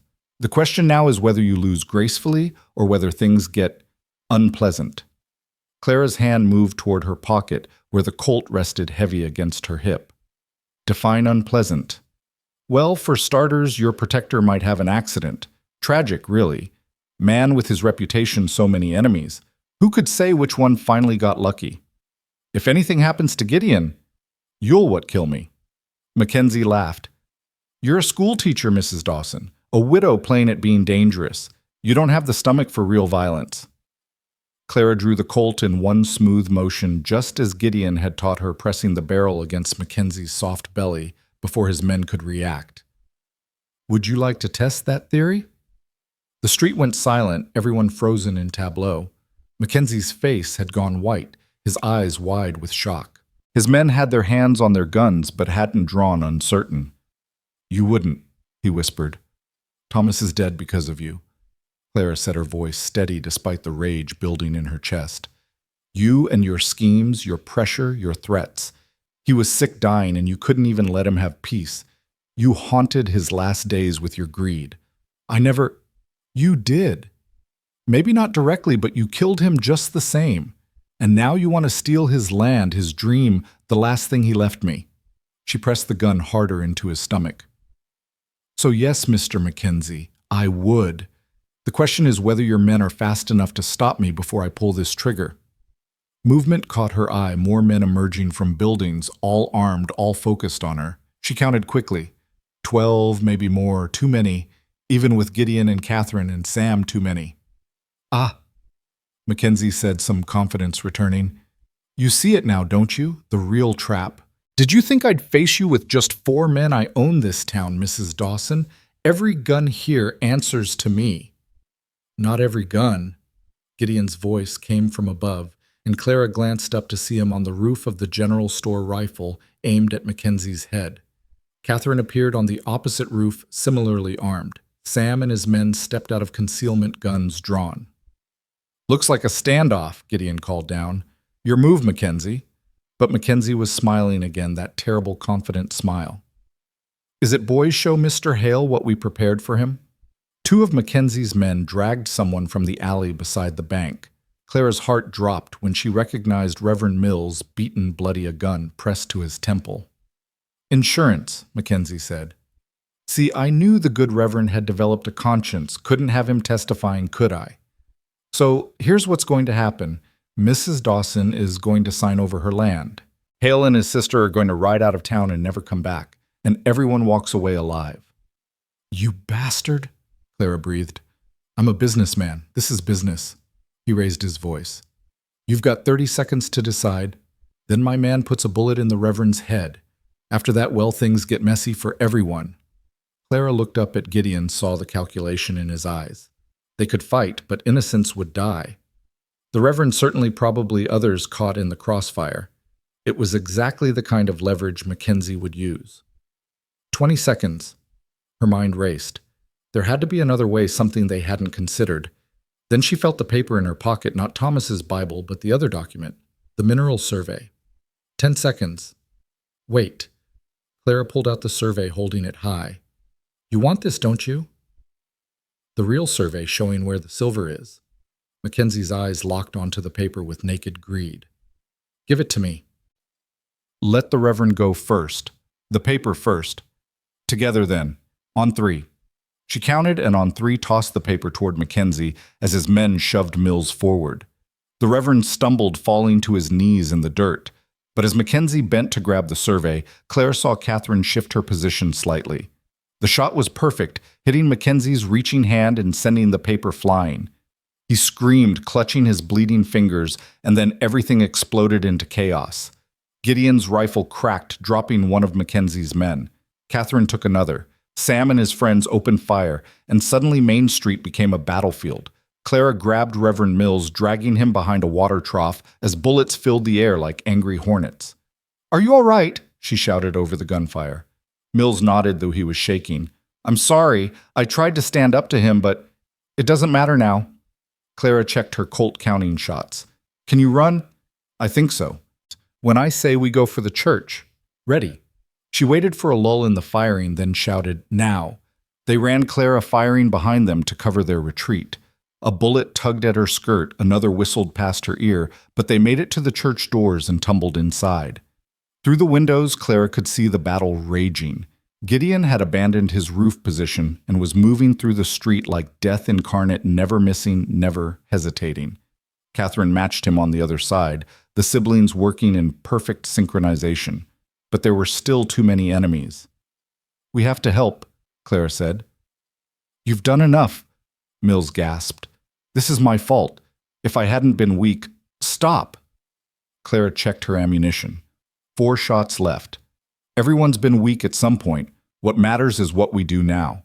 She moved to another window looking for a clear shot. Mackenzie was huddled behind an overturned wagon screaming orders, his wounded hand wrapped in a bloody cloth. If she could take him out, maybe his men would lose heart. But the angle was wrong, too much cover between them. She needed to get closer, but that meant going back into the street, into the heart of the killing. A crash from behind made her spin. 3 of Mackenzie's men had come through the back door, guns raised. Clara fired twice, hitting one in the shoulder, but the others dove for cover. Mills grabbed a heavy candlestick and swung it wildly, managing to catch one man in the temple. The last gunman had Clara in his sights, finger tightening on the trigger when his head snapped back in a spray of blood. Through the doorway, Clara saw Sam McKay lowering his rifle, giving her a grim nod before turning back to the street fight. We need to move, Clara said. They know we're here now. They slipped out the back, circling around behind the buildings. The gunfire was slowing now, both sides running low on ammunition. Clara could see bodies in the street, some moving, some still. She tried not to look too closely, afraid of whose faces she might recognize. They reached the back of the bank, just as Mackenzie and 3 surviving men were trying to escape on horseback. Clara stepped out, raising her Colt. Leaving so soon. Mackenzie turned in his saddle, his face twisted with rage and pain. You ruined everything. You ruined yourself. Greed always does. He went for his gun with his good hand surprisingly fast, but Clara was ready. Her shot took him center mass, spinning him from his saddle. He hit the ground hard and didn't get up. His remaining men threw down their weapons hands, rising in surrender. The sudden silence was deafening after all the gunfire. Clara! She turned to see Gideon running toward her, blood on his shirt. Not his, she realized with relief. He caught her in his arms, crushing her against him. You're all right, he breathed into her hair. You're all right. So are you. She pulled back to look at him, checking for injuries. Catherine, fine. Ornery as ever. He touched her face, seeming to need the physical confirmation that she was unharmed. When I saw you in the street with that gun on Mackenzie, I thought, you thought I'd learned from the best teacher. His laugh was shaky. You scared 10 years off my life. Only 10. Sheriff Bradley appeared, looking shocked at the carnage. What do I do now? Your job, Gideon said flatly. For once in your life, do your damn job. Bradley looked at Mackenzie's body, at the surrendering gunman, at the mineral survey scattered in the dirt. I'll need statements from everyone. You'll have them, Clara said. And you'll have the truth about the forgery, the extortion, all of it. The next hours passed in a blur. Statements given, bodies collected, wounds tended. The town doctor pressed into service, moved between the injured with grim efficiency. 5 of Mackenzie's men were dead, 3 more wounded. On their side, Sam had taken a bullet in the arm, one of his friends had a graze across his ribs, and Mills had a concussion from his beating. It could have been so much worse. As the sun set, Clara stood in the street where it had all happened. The blood was already drying to rust brown in the dirt. Tomorrow, rain would wash it away, and eventually people would walk here without remembering the violence of this day. Time had a way of smoothing over even the sharpest edges. It's over, Catherine said, appearing beside her. You won. We won, Clara corrected. No, this was your fight. We just helped. Catherine studied her with those sharp gray eyes. You've changed. You're not the schoolteacher who needed protection anymore. I'm not sure what I am now. You're a survivor, a fighter. A woman who stood in the street and faced down a man with all the power while you had nothing but courage and a gun. Catherine smiled. You're also the woman my brother loves, which makes you family as far as I'm concerned. The word family hit Clara unexpectedly hard. She'd been alone for so long she'd forgotten what it felt like to belong somewhere to someone. Thank you, she said softly. For everything. Catherine shrugged. Thank me by making my brother happy. He deserves it after everything. She walked away, leaving Clara alone in the gathering dusk. People were starting to emerge from their hiding places, surveying the aftermath. Some looked at Clara with fear, others with something that might have been respect. She'd crossed a line today, shed blood, taken a life. There was no going back to who she'd been before. Mrs. Dawson. She turned to find Harold Garrett from the school board hat in his hands. Mr. Garrett, I wanted to... That is, the board met, and we'd like to offer you your position back, if you want it. Clara almost laughed. Yesterday, they'd cast her out as a moral danger. Today, after she'd killed a man in the street, they wanted her back. Why? Because you stood up to him. Because you showed us what courage looks like. He twisted his hat nervously. And because the children need a teacher who won't back down when things get hard. I'll think about it, Clara said, though she already knew her answer. That life, that simple existence of teaching letters and numbers felt like something from another lifetime. I'll let you know. He nodded and scurried away, clearly relieved to escape her presence. Clara understood. She'd become something dangerous today, something that didn't quite fit in the neat categories of frontier life. Not quite respectable woman, not quite outlaw. Something in between. She found Gideon at his horse preparing to leave. The bodies had been cleared, the wounded tended to, and there was nothing left to do but go home. Home. When had his ranch become home to her? Ready? He asked. She nodded, accepting his help mounting her horse. As they rode out of town, she looked back one last time at Red Hollow. It looked smaller, somehow less significant. Or maybe she'd just grown beyond its boundaries. The ride back was quiet, both of them processing the day's events. When they reached the ranch, Catherine was already there, a fire blazing and coffee brewing. She'd also somehow managed to acquire a bottle of good whiskey. To survival, she toasted, raising her glass. To victory, Clara countered. To family, Gideon added quietly, his eyes on Clara. They drank the whiskey, burning away some of the day's sharp edges. Catherine regaled them with stories of other fights. Other victories, her voice, painting pictures of a wildlife, lived on the margins. But eventually she yawned and stood. I'm for bed, getting too old for this much excitement in one day. She paused at the stairs. I'll be leaving in the morning, heading back to Denver. You don't have to go, Gideon said. Yes, I do. This was your fight, your victory. Now you need to figure out what comes next without your big sister hovering. She looked between them meaningfully. Both of you. After she went upstairs, Clara and Gideon sat in comfortable silence, the fire crackling between them. Finally, he spoke. You were magnificent today. I was terrified. Courage isn't the absence of fear. It's acting despite it. He moved to sit beside her on the small sofa. When Mackenzie had his gun on you, I thought my heart would stop. But you trusted me to handle it. I did. Do. He took her hand, his thumb tracing patterns on her palm. Clara, I need to tell you something. She tensed, afraid of what revelation might come. What? The mineral survey. I sent Sam to the land office while we were fighting. Your claim is registered official. The silver is yours, all of it. You're going to be wealthy beyond imagining. Clara blinked, trying to process this. In all the violence and chaos, she'd forgotten about the silver, the whole reason for the conflict. I don't care about the money. You should. It means freedom, security. You can go anywhere, do anything. There was something in his voice, a distance that hadn't been there before. Clara turned to face him fully. Are you trying to say goodbye? I'm trying to give you choices. Real choices, not ones forced by circumstance. He wouldn't meet her eyes. You stayed here because you needed protection. That's done now. You don't need me anymore. You're right, Clara said, and felt him flinch. I don't need you anymore. She reached up, turning his face toward her. But I want you. There's a difference. Clara? No, let me finish. I've spent the last year and a half dying, slowly grieving not just Thomas, but the life I thought I'd have. Then you walked into my schoolhouse, all dark and dangerous and absolutely inappropriate, and something in me woke up. She moved closer, her hand sliding to the back of his neck. You made me remember I'm alive. You made me want to fight to survive, to be more than what this town expected.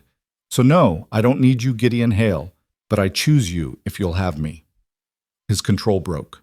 He pulled her against him, his mouth finding hers in a kiss that was desperate, hungry, full of all the words they hadn't said. Clara kissed him back with equal fervor, pouring all her fear and relief and growing love into the connection. When they finally pulled apart, both breathing hard, he rested his forehead against hers. I love you, he said simply. I think I have since you stood in your cabin and told me you'd rather starve than give in to Mackenzie. I love you too, Clara whispered. Despite your terrible timing and your tendency to brood. He laughed, the sound rusty but genuine. Marry me. That's not a question.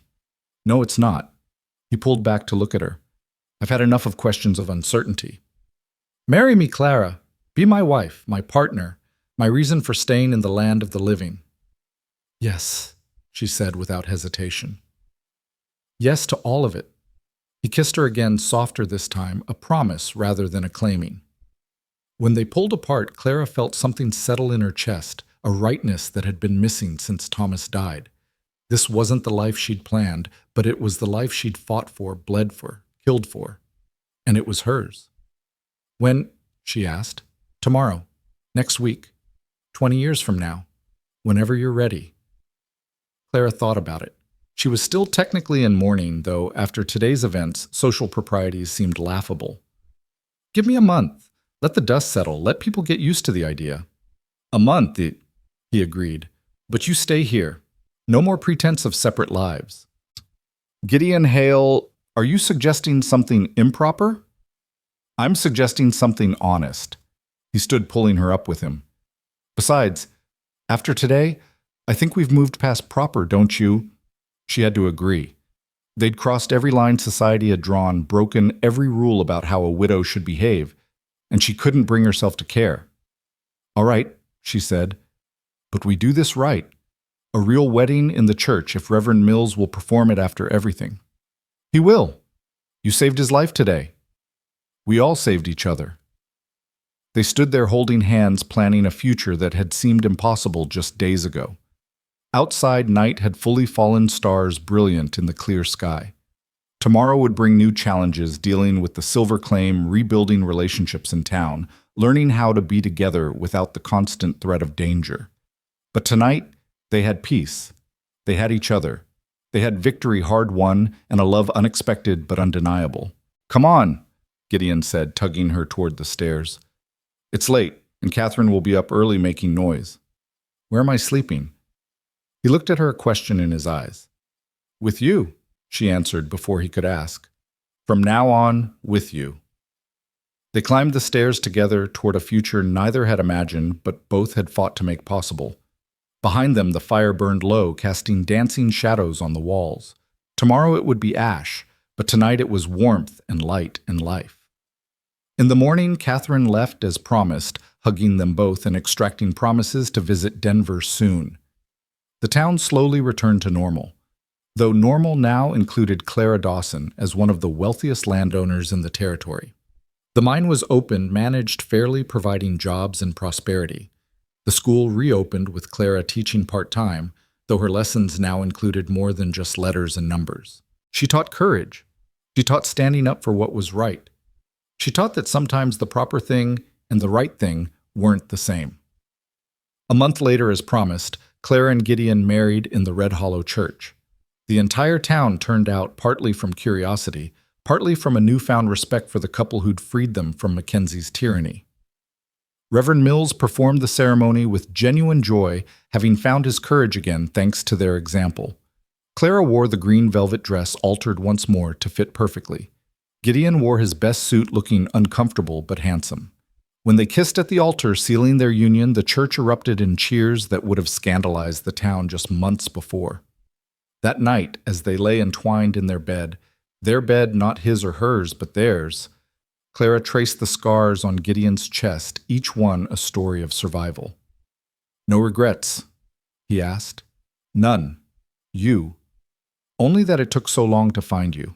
You found me exactly when you were supposed to, Clara said. When I needed saving and when you needed someone worth saving.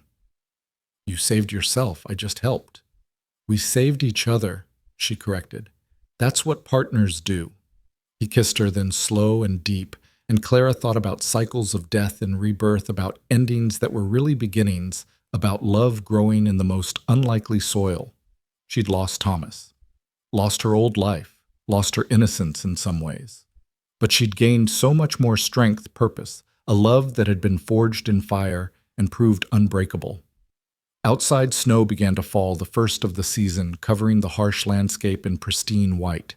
It would melt eventually, revealing the ground beneath, but for now, everything was clean and new and full of possibility, just like them. The winter that followed their wedding was the harshest in a decade, snow piling high against the windows of the ranch house, but inside Clara and Gideon had created their own warm world.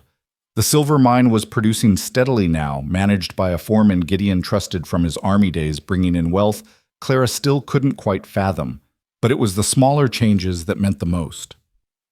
The way Gideon smiled more easily now, how he reached for her hand without thinking, the books they read aloud by the fire each evening. Spring arrived late, but fierce melting snow flooding the valley and turning the road to town into a river of mud. It was during this thaw that trouble returned to their doorstep, though this time wearing a different face. Clara was in the garden planting the seed she'd ordered from Denver when she heard the horses. 3 riders moving fast despite the treacherous ground. Gideon emerged from the barn, rifle in hand, that old wariness returning to his stance. The lead rider was a woman elegant despite the mud splattered on her traveling clothes. She had auburn hair and green eyes that found Gideon immediately dismissing Clara as if she were part of the landscape. "Hello, Gideon," the woman said, her voice cultured Eastern. "It's been a long time." Clara saw her husband go rigid, the color draining from his face. "Victoria, what are you doing here?" Victoria dismounted with practiced grace her 2 companions, hard men who looked like expensive hired guns staying mounted and watchful. "Is that any way to greet your former fiancé?" The word hit Clara like a physical blow. Fiancé. Gideon had never mentioned a fiancé. She stood slowly, very aware of the dirt under her fingernails, her simple calico dress, everything that marked her as frontier rather than civilized. "That was a lifetime ago," Gideon said, his voice flat. "Before the war. Before Mary. Yes, I heard about that tragedy." Victoria's eyes flicked to Clara, taking in the wedding ring, the protective way Gideon had shifted to stand partially in front of her. "And this must be the new Mrs. Hale, the widow schoolteacher who killed Bert Mackenzie. You've caused quite a stir back east, my dear." "Back east?" Clara found her voice. How would anyone back east know or care about what happens in Red Hollow? Victoria's smile was sharp as winter ice. "Oh, my dear, everything that happens out here eventually makes its way back to civilization, especially when it involves silver mines worth millions." She turned back to Gideon. "We need to talk, privately." "No." Gideon's response was immediate. "Whatever you have to say, you can say in front of my wife." "Your wife." Victoria tasted the word like wine she wasn't sure about. "How domestic." "Very well. I'm here representing a consortium of Eastern investors. We want to buy your wife's mine." "It's not for sale," Clara said. Victoria didn't even look at her. "Everything is for sale at the right price. We're prepared to offer $2 million. The number was staggering, more money than Clara could properly imagine.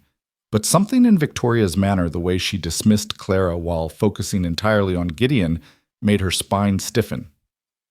"You heard my wife," Gideon said. "Not for sale." "Don't be foolish, Gideon. This is the opportunity of a lifetime. With that money you could return east, return to civilization, return to the life you were meant to live before." She gestured vaguely at the ranch, at Clara, at everything that represented his current existence. "This is my life," Gideon said quietly. "The life I chose. Chose or settled for, Victoria moved closer to him, and Clara saw her reach out as if to touch his face before Gideon stepped back. You were meant for more than this, darling. You were brilliant, ambitious. You were going to be a senator, remember? We had such plans. Your plans, Gideon corrected. Never mind. Victoria's perfect composure cracked slightly. You loved me once. I was 17. I didn't know what love was. Her eyes flashed dangerously. And you do now, with her. She finally looked directly at Clara, her gaze contemptuous. She's rather plain, isn't she? And I heard she lived with you unmarried for weeks. How terribly scandalous. Clara felt heat rise in her cheeks, but forced herself to remain calm. Yes, terribly scandalous. Almost as scandalous as traveling across the country to proposition another woman's husband. Victoria's laugh was like breaking glass. Proposition. My dear, I don't need to proposition anyone. I'm simply here to complete a business transaction. Though I admit I was curious to see what kind of woman could capture Gideon Hale. I confess myself disappointed. That's enough. Gideon's voice carried the edge of violence Clara had heard only once before when Mackenzie had threatened her. State your business and leave. Victoria studied him for a long moment, then reached into her jacket and pulled out a thick envelope. The official offer. $2 million in cash or stock options, your choice. You have 48 hours to decide. She handed the envelope to Gideon, letting their fingers touch longer than necessary. I'm staying at the Grand Hotel in town. Room 7 if you want to, discuss terms. She remounted her horse with the same fluid grace, looking down at them both. Think about it, Gideon. Think about the life you could have versus the life you've settled for. Some chances don't come twice. They watched the riders disappear down the muddy road before either spoke. Clara's hands were trembling, though, from anger or hurt she couldn't say. Clara. Former fiancée. She turned to face him. You might have mentioned that. It was a long time ago. Before Mary, before everything. It didn't seem important. A woman you were going to marry didn't seem important.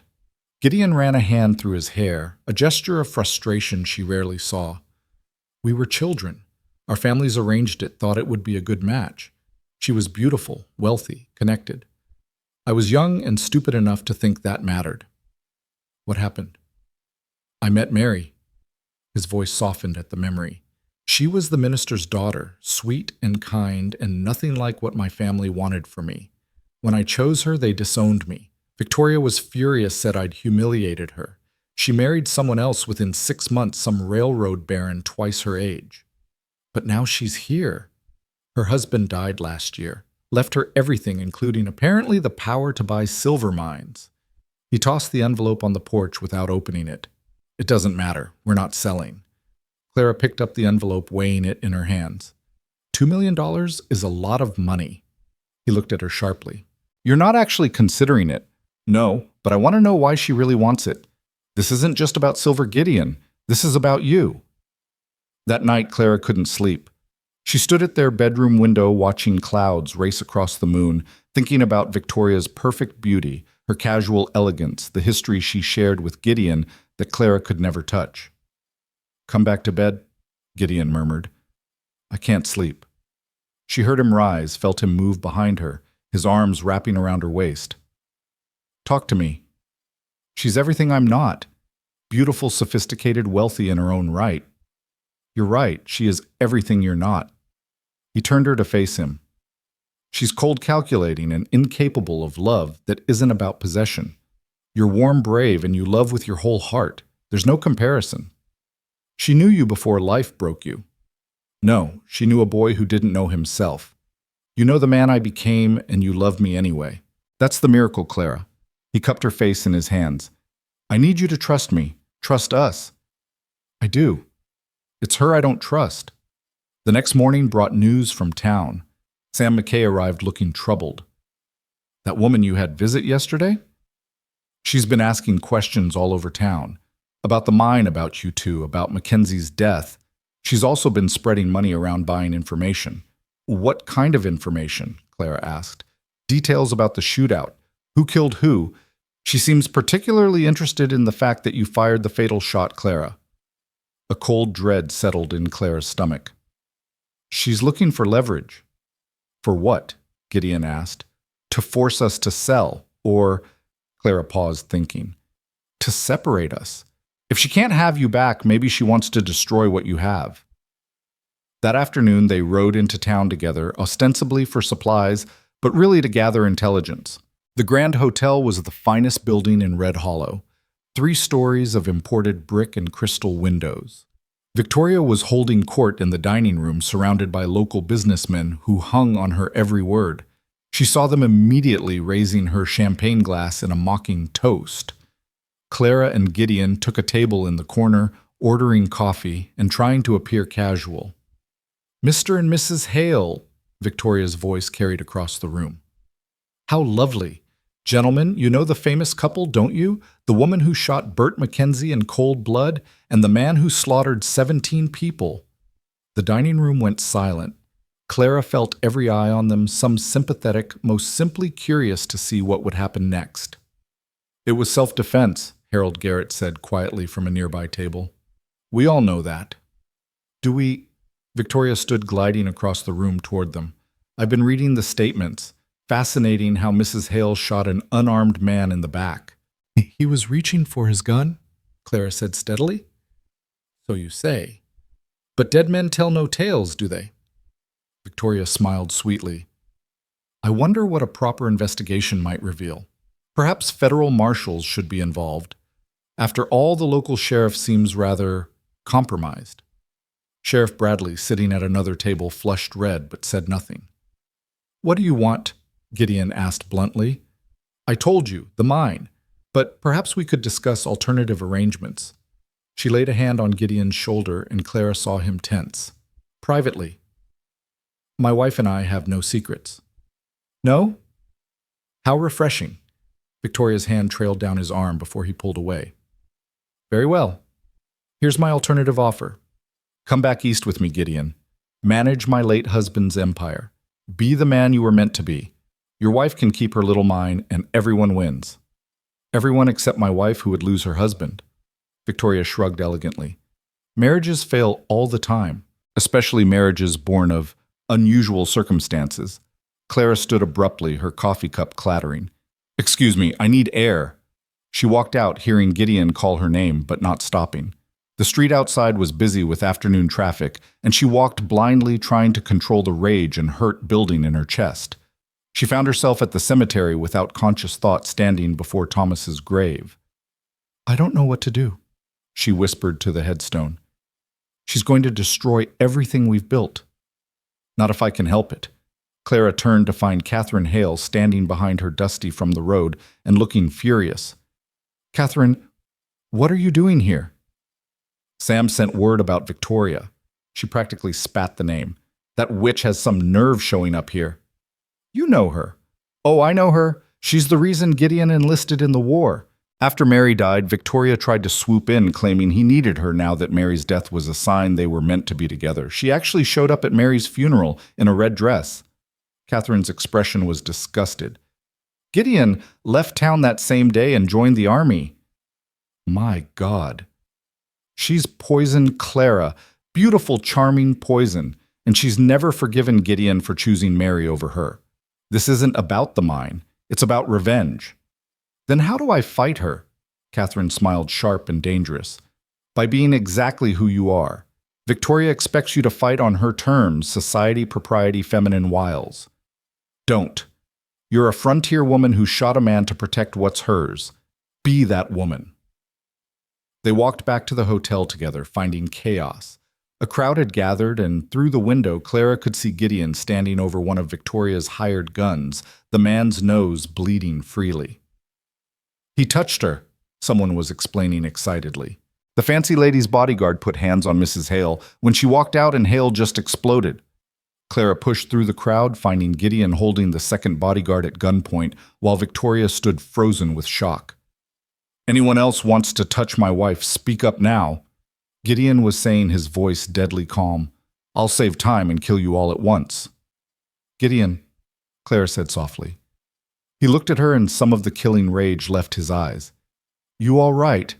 "I'm fine. Let him go."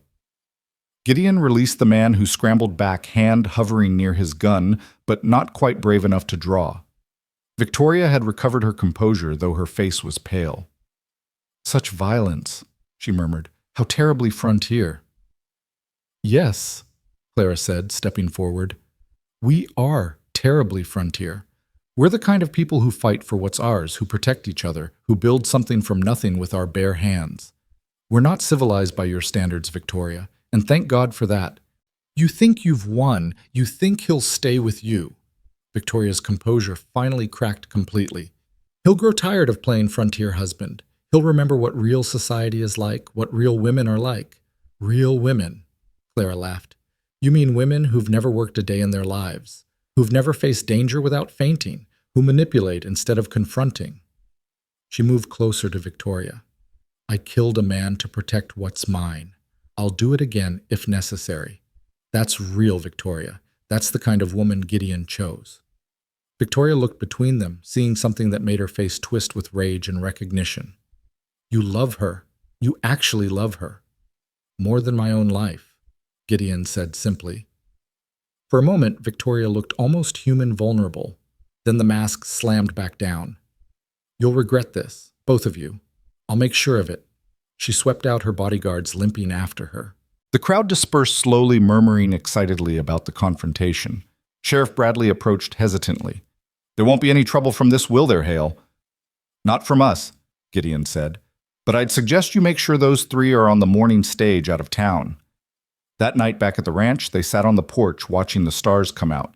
Catherine was inside, having declared her intention to stay until that harridan is gone for good. "I'm sorry," Gideon said quietly. "About Victoria, about not telling you. We all have pasts. What matters is the present." Clara leaned against his shoulder. "Though if any other former fiancés show up, I'd appreciate advance warning." He laughed, the tension finally breaking. "She was the only one, and she was never really my fiancée, not in any way that mattered. It was a business arrangement between our fathers." "She loves you." "No, she loves the idea of me, of what she could have made me into. That's not the same thing." They sat in comfortable silence until Catherine called them for dinner. Over the meal, they discussed the mine, the ranch plans for the future that no longer seemed threatened by the past. But that night, Clara woke to the smell of smoke. "Fire?" Catherine's voice rang through the house. "The barn's on fire!"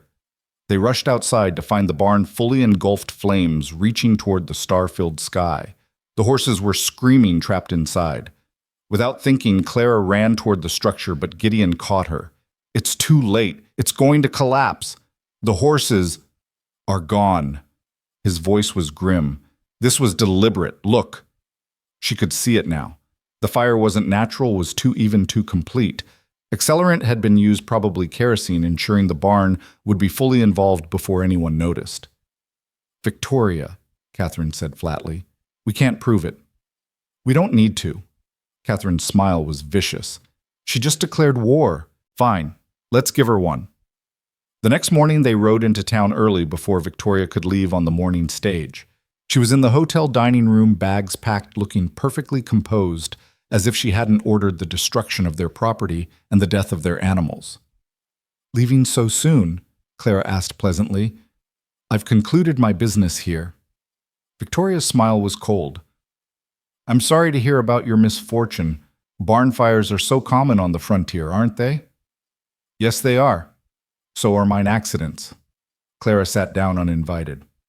"Especially in mines owned by Eastern investors who don't understand the land." Victoria's eyes narrowed. "Is that a threat?" "It's a fact. Mining is dangerous work.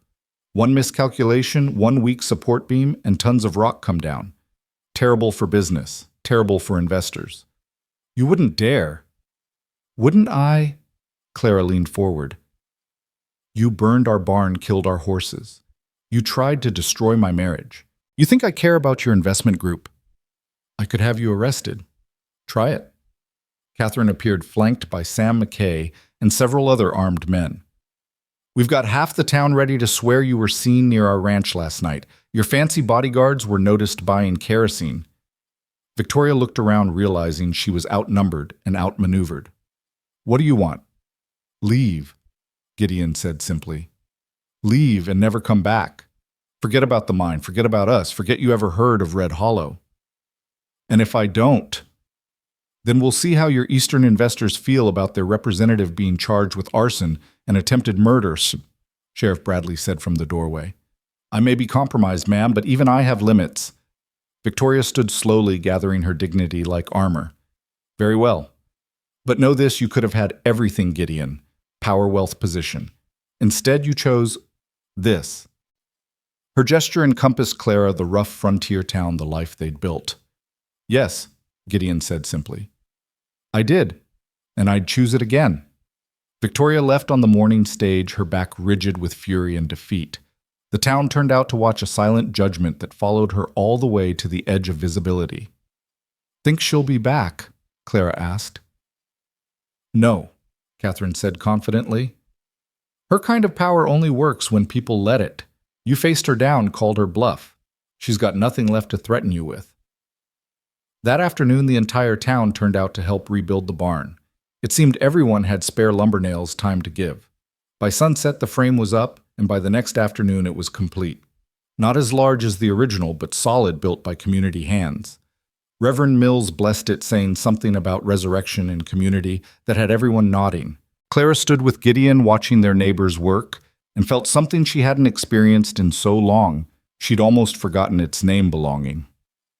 Thank you, she said to the crowd when the work was done. All of you. We owe you more than a barn, Harold Garrett said. You freed us from Mackenzie, showed us what courage looks like. This is the least we could do. That night in their bed, Clara traced patterns on Gideon's chest, thinking about the day's events. She was right about one thing. You could have had everything, power, wealth, position. I do have everything. He caught her hand, bringing it to his lips. I have you. I have a home. I have a life that's mine, not one designed by others. That's worth more than all the power in Washington. No regrets. Only one. He rolled her beneath him, his eyes dark with intent. That we've wasted all this time talking when we could be doing other things.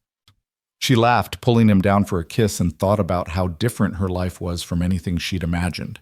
She'd thought she'd be a minister's wife, hosting tea parties and teaching Sunday school until she was old and gray. Instead, she was a mine owner, a killer.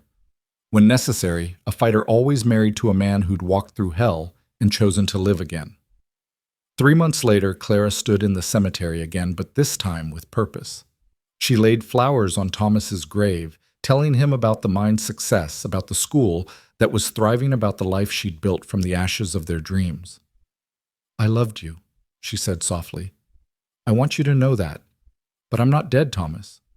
I'm alive, and I'm living, really living for the first time. She turned to find Gideon waiting by the cemetery gate, patient as always. He'd brought her here, understood her need to make peace with the past. Ready? He asked. She looked back once more at the headstone, then walked to her husband, taking his offered hand. Ready. As they walked back through town, people called out greetings. The woman at the general store waved children from her school, ran up to show her their latest treasures. Red Hollow had accepted them, finally, as themselves complicated, dangerous when needed, but ultimately part of the fabric that made the town whole. That evening, Catherine arrived from Denver with news. Victoria Thornton married a senator last month, 60 years old and rich as Midas. She's already hosting the most exclusive salons in Washington. Good for her, Clara said, meaning it. She got what she wanted. Did she? Catherine asked. She wanted Gideon. No, she wanted the idea of Gideon, the status, the power he could bring her. She never wanted the man himself. Catherine studied her sister-in-law with approval. You really do understand him, don't you? I'm learning to. He's not an easy man to know. The best ones never are. Spring turned to summer. The mine continued to prosper and life settled into rhythms both new and comfortable. Clara taught 3 days a week now, spending the others learning the business of mining, surprising everyone with her aptitude for numbers and negotiation. Gideon expanded the ranch, bringing in cattle and horses to replace those lost in the fire. It was in August, during the height of summer heat, that Clara realized she was pregnant. She'd suspected for weeks, but hadn't wanted to hope. Too many women lost babies on the frontier, and after all the violence and stress of the past year, she'd been afraid to believe her body could nurture new life. She told Gideon at sunset as they sat on their porch watching the day die in shades of gold and crimson. I'm going to have a baby. He went absolutely still, the coffee cup frozen halfway to his lips. What? A baby? Probably in February, maybe March. The cup fell from nerveless fingers shattering on the porch boards. Gideon turned to her, his face cycling through emotions too fast to track joy, terror, wonder, fear. You're sure? The doctor confirmed it today. He was on his knees in front of her before she could blink, his hands gentle on her still flat stomach. A baby. Our baby. Yes. Clara. His voice broke on her name. After Mary, after losing them both, I never thought, I swore I'd never... I know. She threaded her fingers through his hair. I'm scared too. But this is different. We're different. We're fighters, remember? He pressed his forehead against her stomach and she felt him shudder. When he looked up, there were tears on his face, the first she'd ever seen from him. I love you, he said. God help me, I love you more than life itself. And this baby, our child. He stopped, overwhelmed. We'll be born to parents who fought for each other, who chose each other, who built something from nothing. She wiped the tears from his face. This baby will be born free, Gideon, free and loved and strong. He kissed her, then desperate and tender at once, and Clara thought about circles completing themselves, about life insisting on itself even after death, about love being less of a feeling and more of a choice made daily, hourly, moment by moment. 7 months later, in the teeth of a February blizzard, Clara gave birth to a son. The labor was long and difficult, and there were moments when Gideon's old fears seemed about to manifest. But Clara was stronger than Mary had been, had better care with the mine money, ensuring the best doctor from Denver, and when their son finally arrived, screaming his fury at the cold world, both mother and child were exhausted but healthy. They named him Thomas Samuel Hale, honoring both the past and the present. He had his mother's dark hair and his father's gray eyes, and from the moment Gideon held him, something fundamental shifted in the universe. He's perfect, Gideon whispered, terrified to speak too loudly near the sleeping infant. He's ours, Clara corrected, exhausted but euphoric. That's better than perfect. Catherine, who'd come for the birth, stood in the doorway, beaming. Another Hale man for the world to reckon with. God help us all. The town celebrated the birth like it was their own victory. Gifts arrived daily, quilts and clothes, and enough food to feed an army. The school children made cards, the church bells rang, and even the saloon observed a moment of respectful quiet when Sam McKay announced the news. It was then, holding her son while her husband sat beside her and her sister-in-law bustled about making tea, that Clara understood what she'd really won in that street fight with Mackenzie. Not just her land or her freedom, but the right to this, to love, to family, to a future unconstrained by others' expectations or limitations. She'd started as a widow with nothing but grief and 40 acres of seemingly worthless land. She'd become a warrior, a wife, a mother, a woman of substance in every sense of the word. The transformation hadn't been easy or painless, but standing on the other side of it, Clara knew she wouldn't change a single step of the journey. "What are you thinking?" Gideon asked, stroking their son's impossibly small fingers. That Thomas, my Thomas, would be happy. His land became something after all, just not what he expected. Most things don't turn out how we expect, Gideon said. Thank God for that. Clara looked at him, this man who'd walked into her schoolhouse what felt like a lifetime ago, dark and dangerous, and exactly what she hadn't known she needed. Yes, she agreed. Thank God for that. Spring came early that year, melting the snow and revealing the green beneath. The mine continued to prosper, the ranch grew, and Thomas Samuel proved to be a child of remarkable lungs and appetite. Clara returned to teaching when he was 6 months old, bringing him with her, scandalizing and delighting the town in equal measure. One day as she was teaching the older children their letters while Thomas slept in a basket beside her desk, she looked up to find Gideon in the doorway, just as he'd been that first day. But now, instead of a stranger offering unwanted protection, he was her husband, her partner, the father of her child, the love she'd never expected to find. School's almost over, she said, smiling. I can wait, he replied, settling against the doorframe with that patient stillness she'd come to love. The children giggled, well aware of Mr. Hale's habit of collecting his family each afternoon. It had become part of the rhythm of Red Hollow. As reliable as sunrise, the dangerous man turned devoted husband. The controversial woman turned respected teacher and their child who would grow up in a world shaped by their courage. After the students left, Gideon scooped up Thomas, who immediately grabbed for his father's nose with delighted determination. Clara gathered her things, and they walked out together into the afternoon sun. The town sprawled before them, rough and raw, but theirs in a way it had never been when they were trying to fit into its expectations. They'd broken those expectations, shattered them really, and in doing so had created space for something authentic and powerful and true. No regrets. Gideon asked their old question.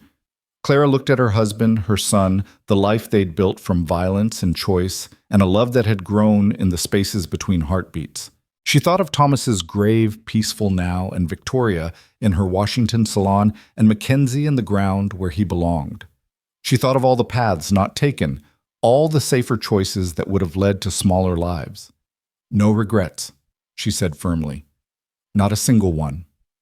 They walked home together as the sun set behind the mountains, painting the sky in shades of fire and gold. Behind them, Red Hollow settled into evening smoke rising from chimneys, families gathering for supper life, continuing in its eternal rhythm.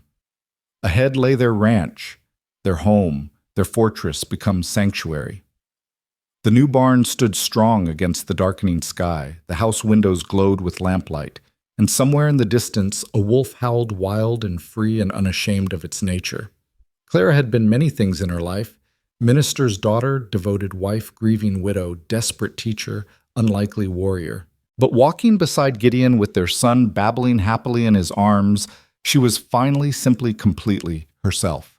It had taken violence and loss, courage and choice, but she'd found her way to this moment, this life, this love that had transformed them both.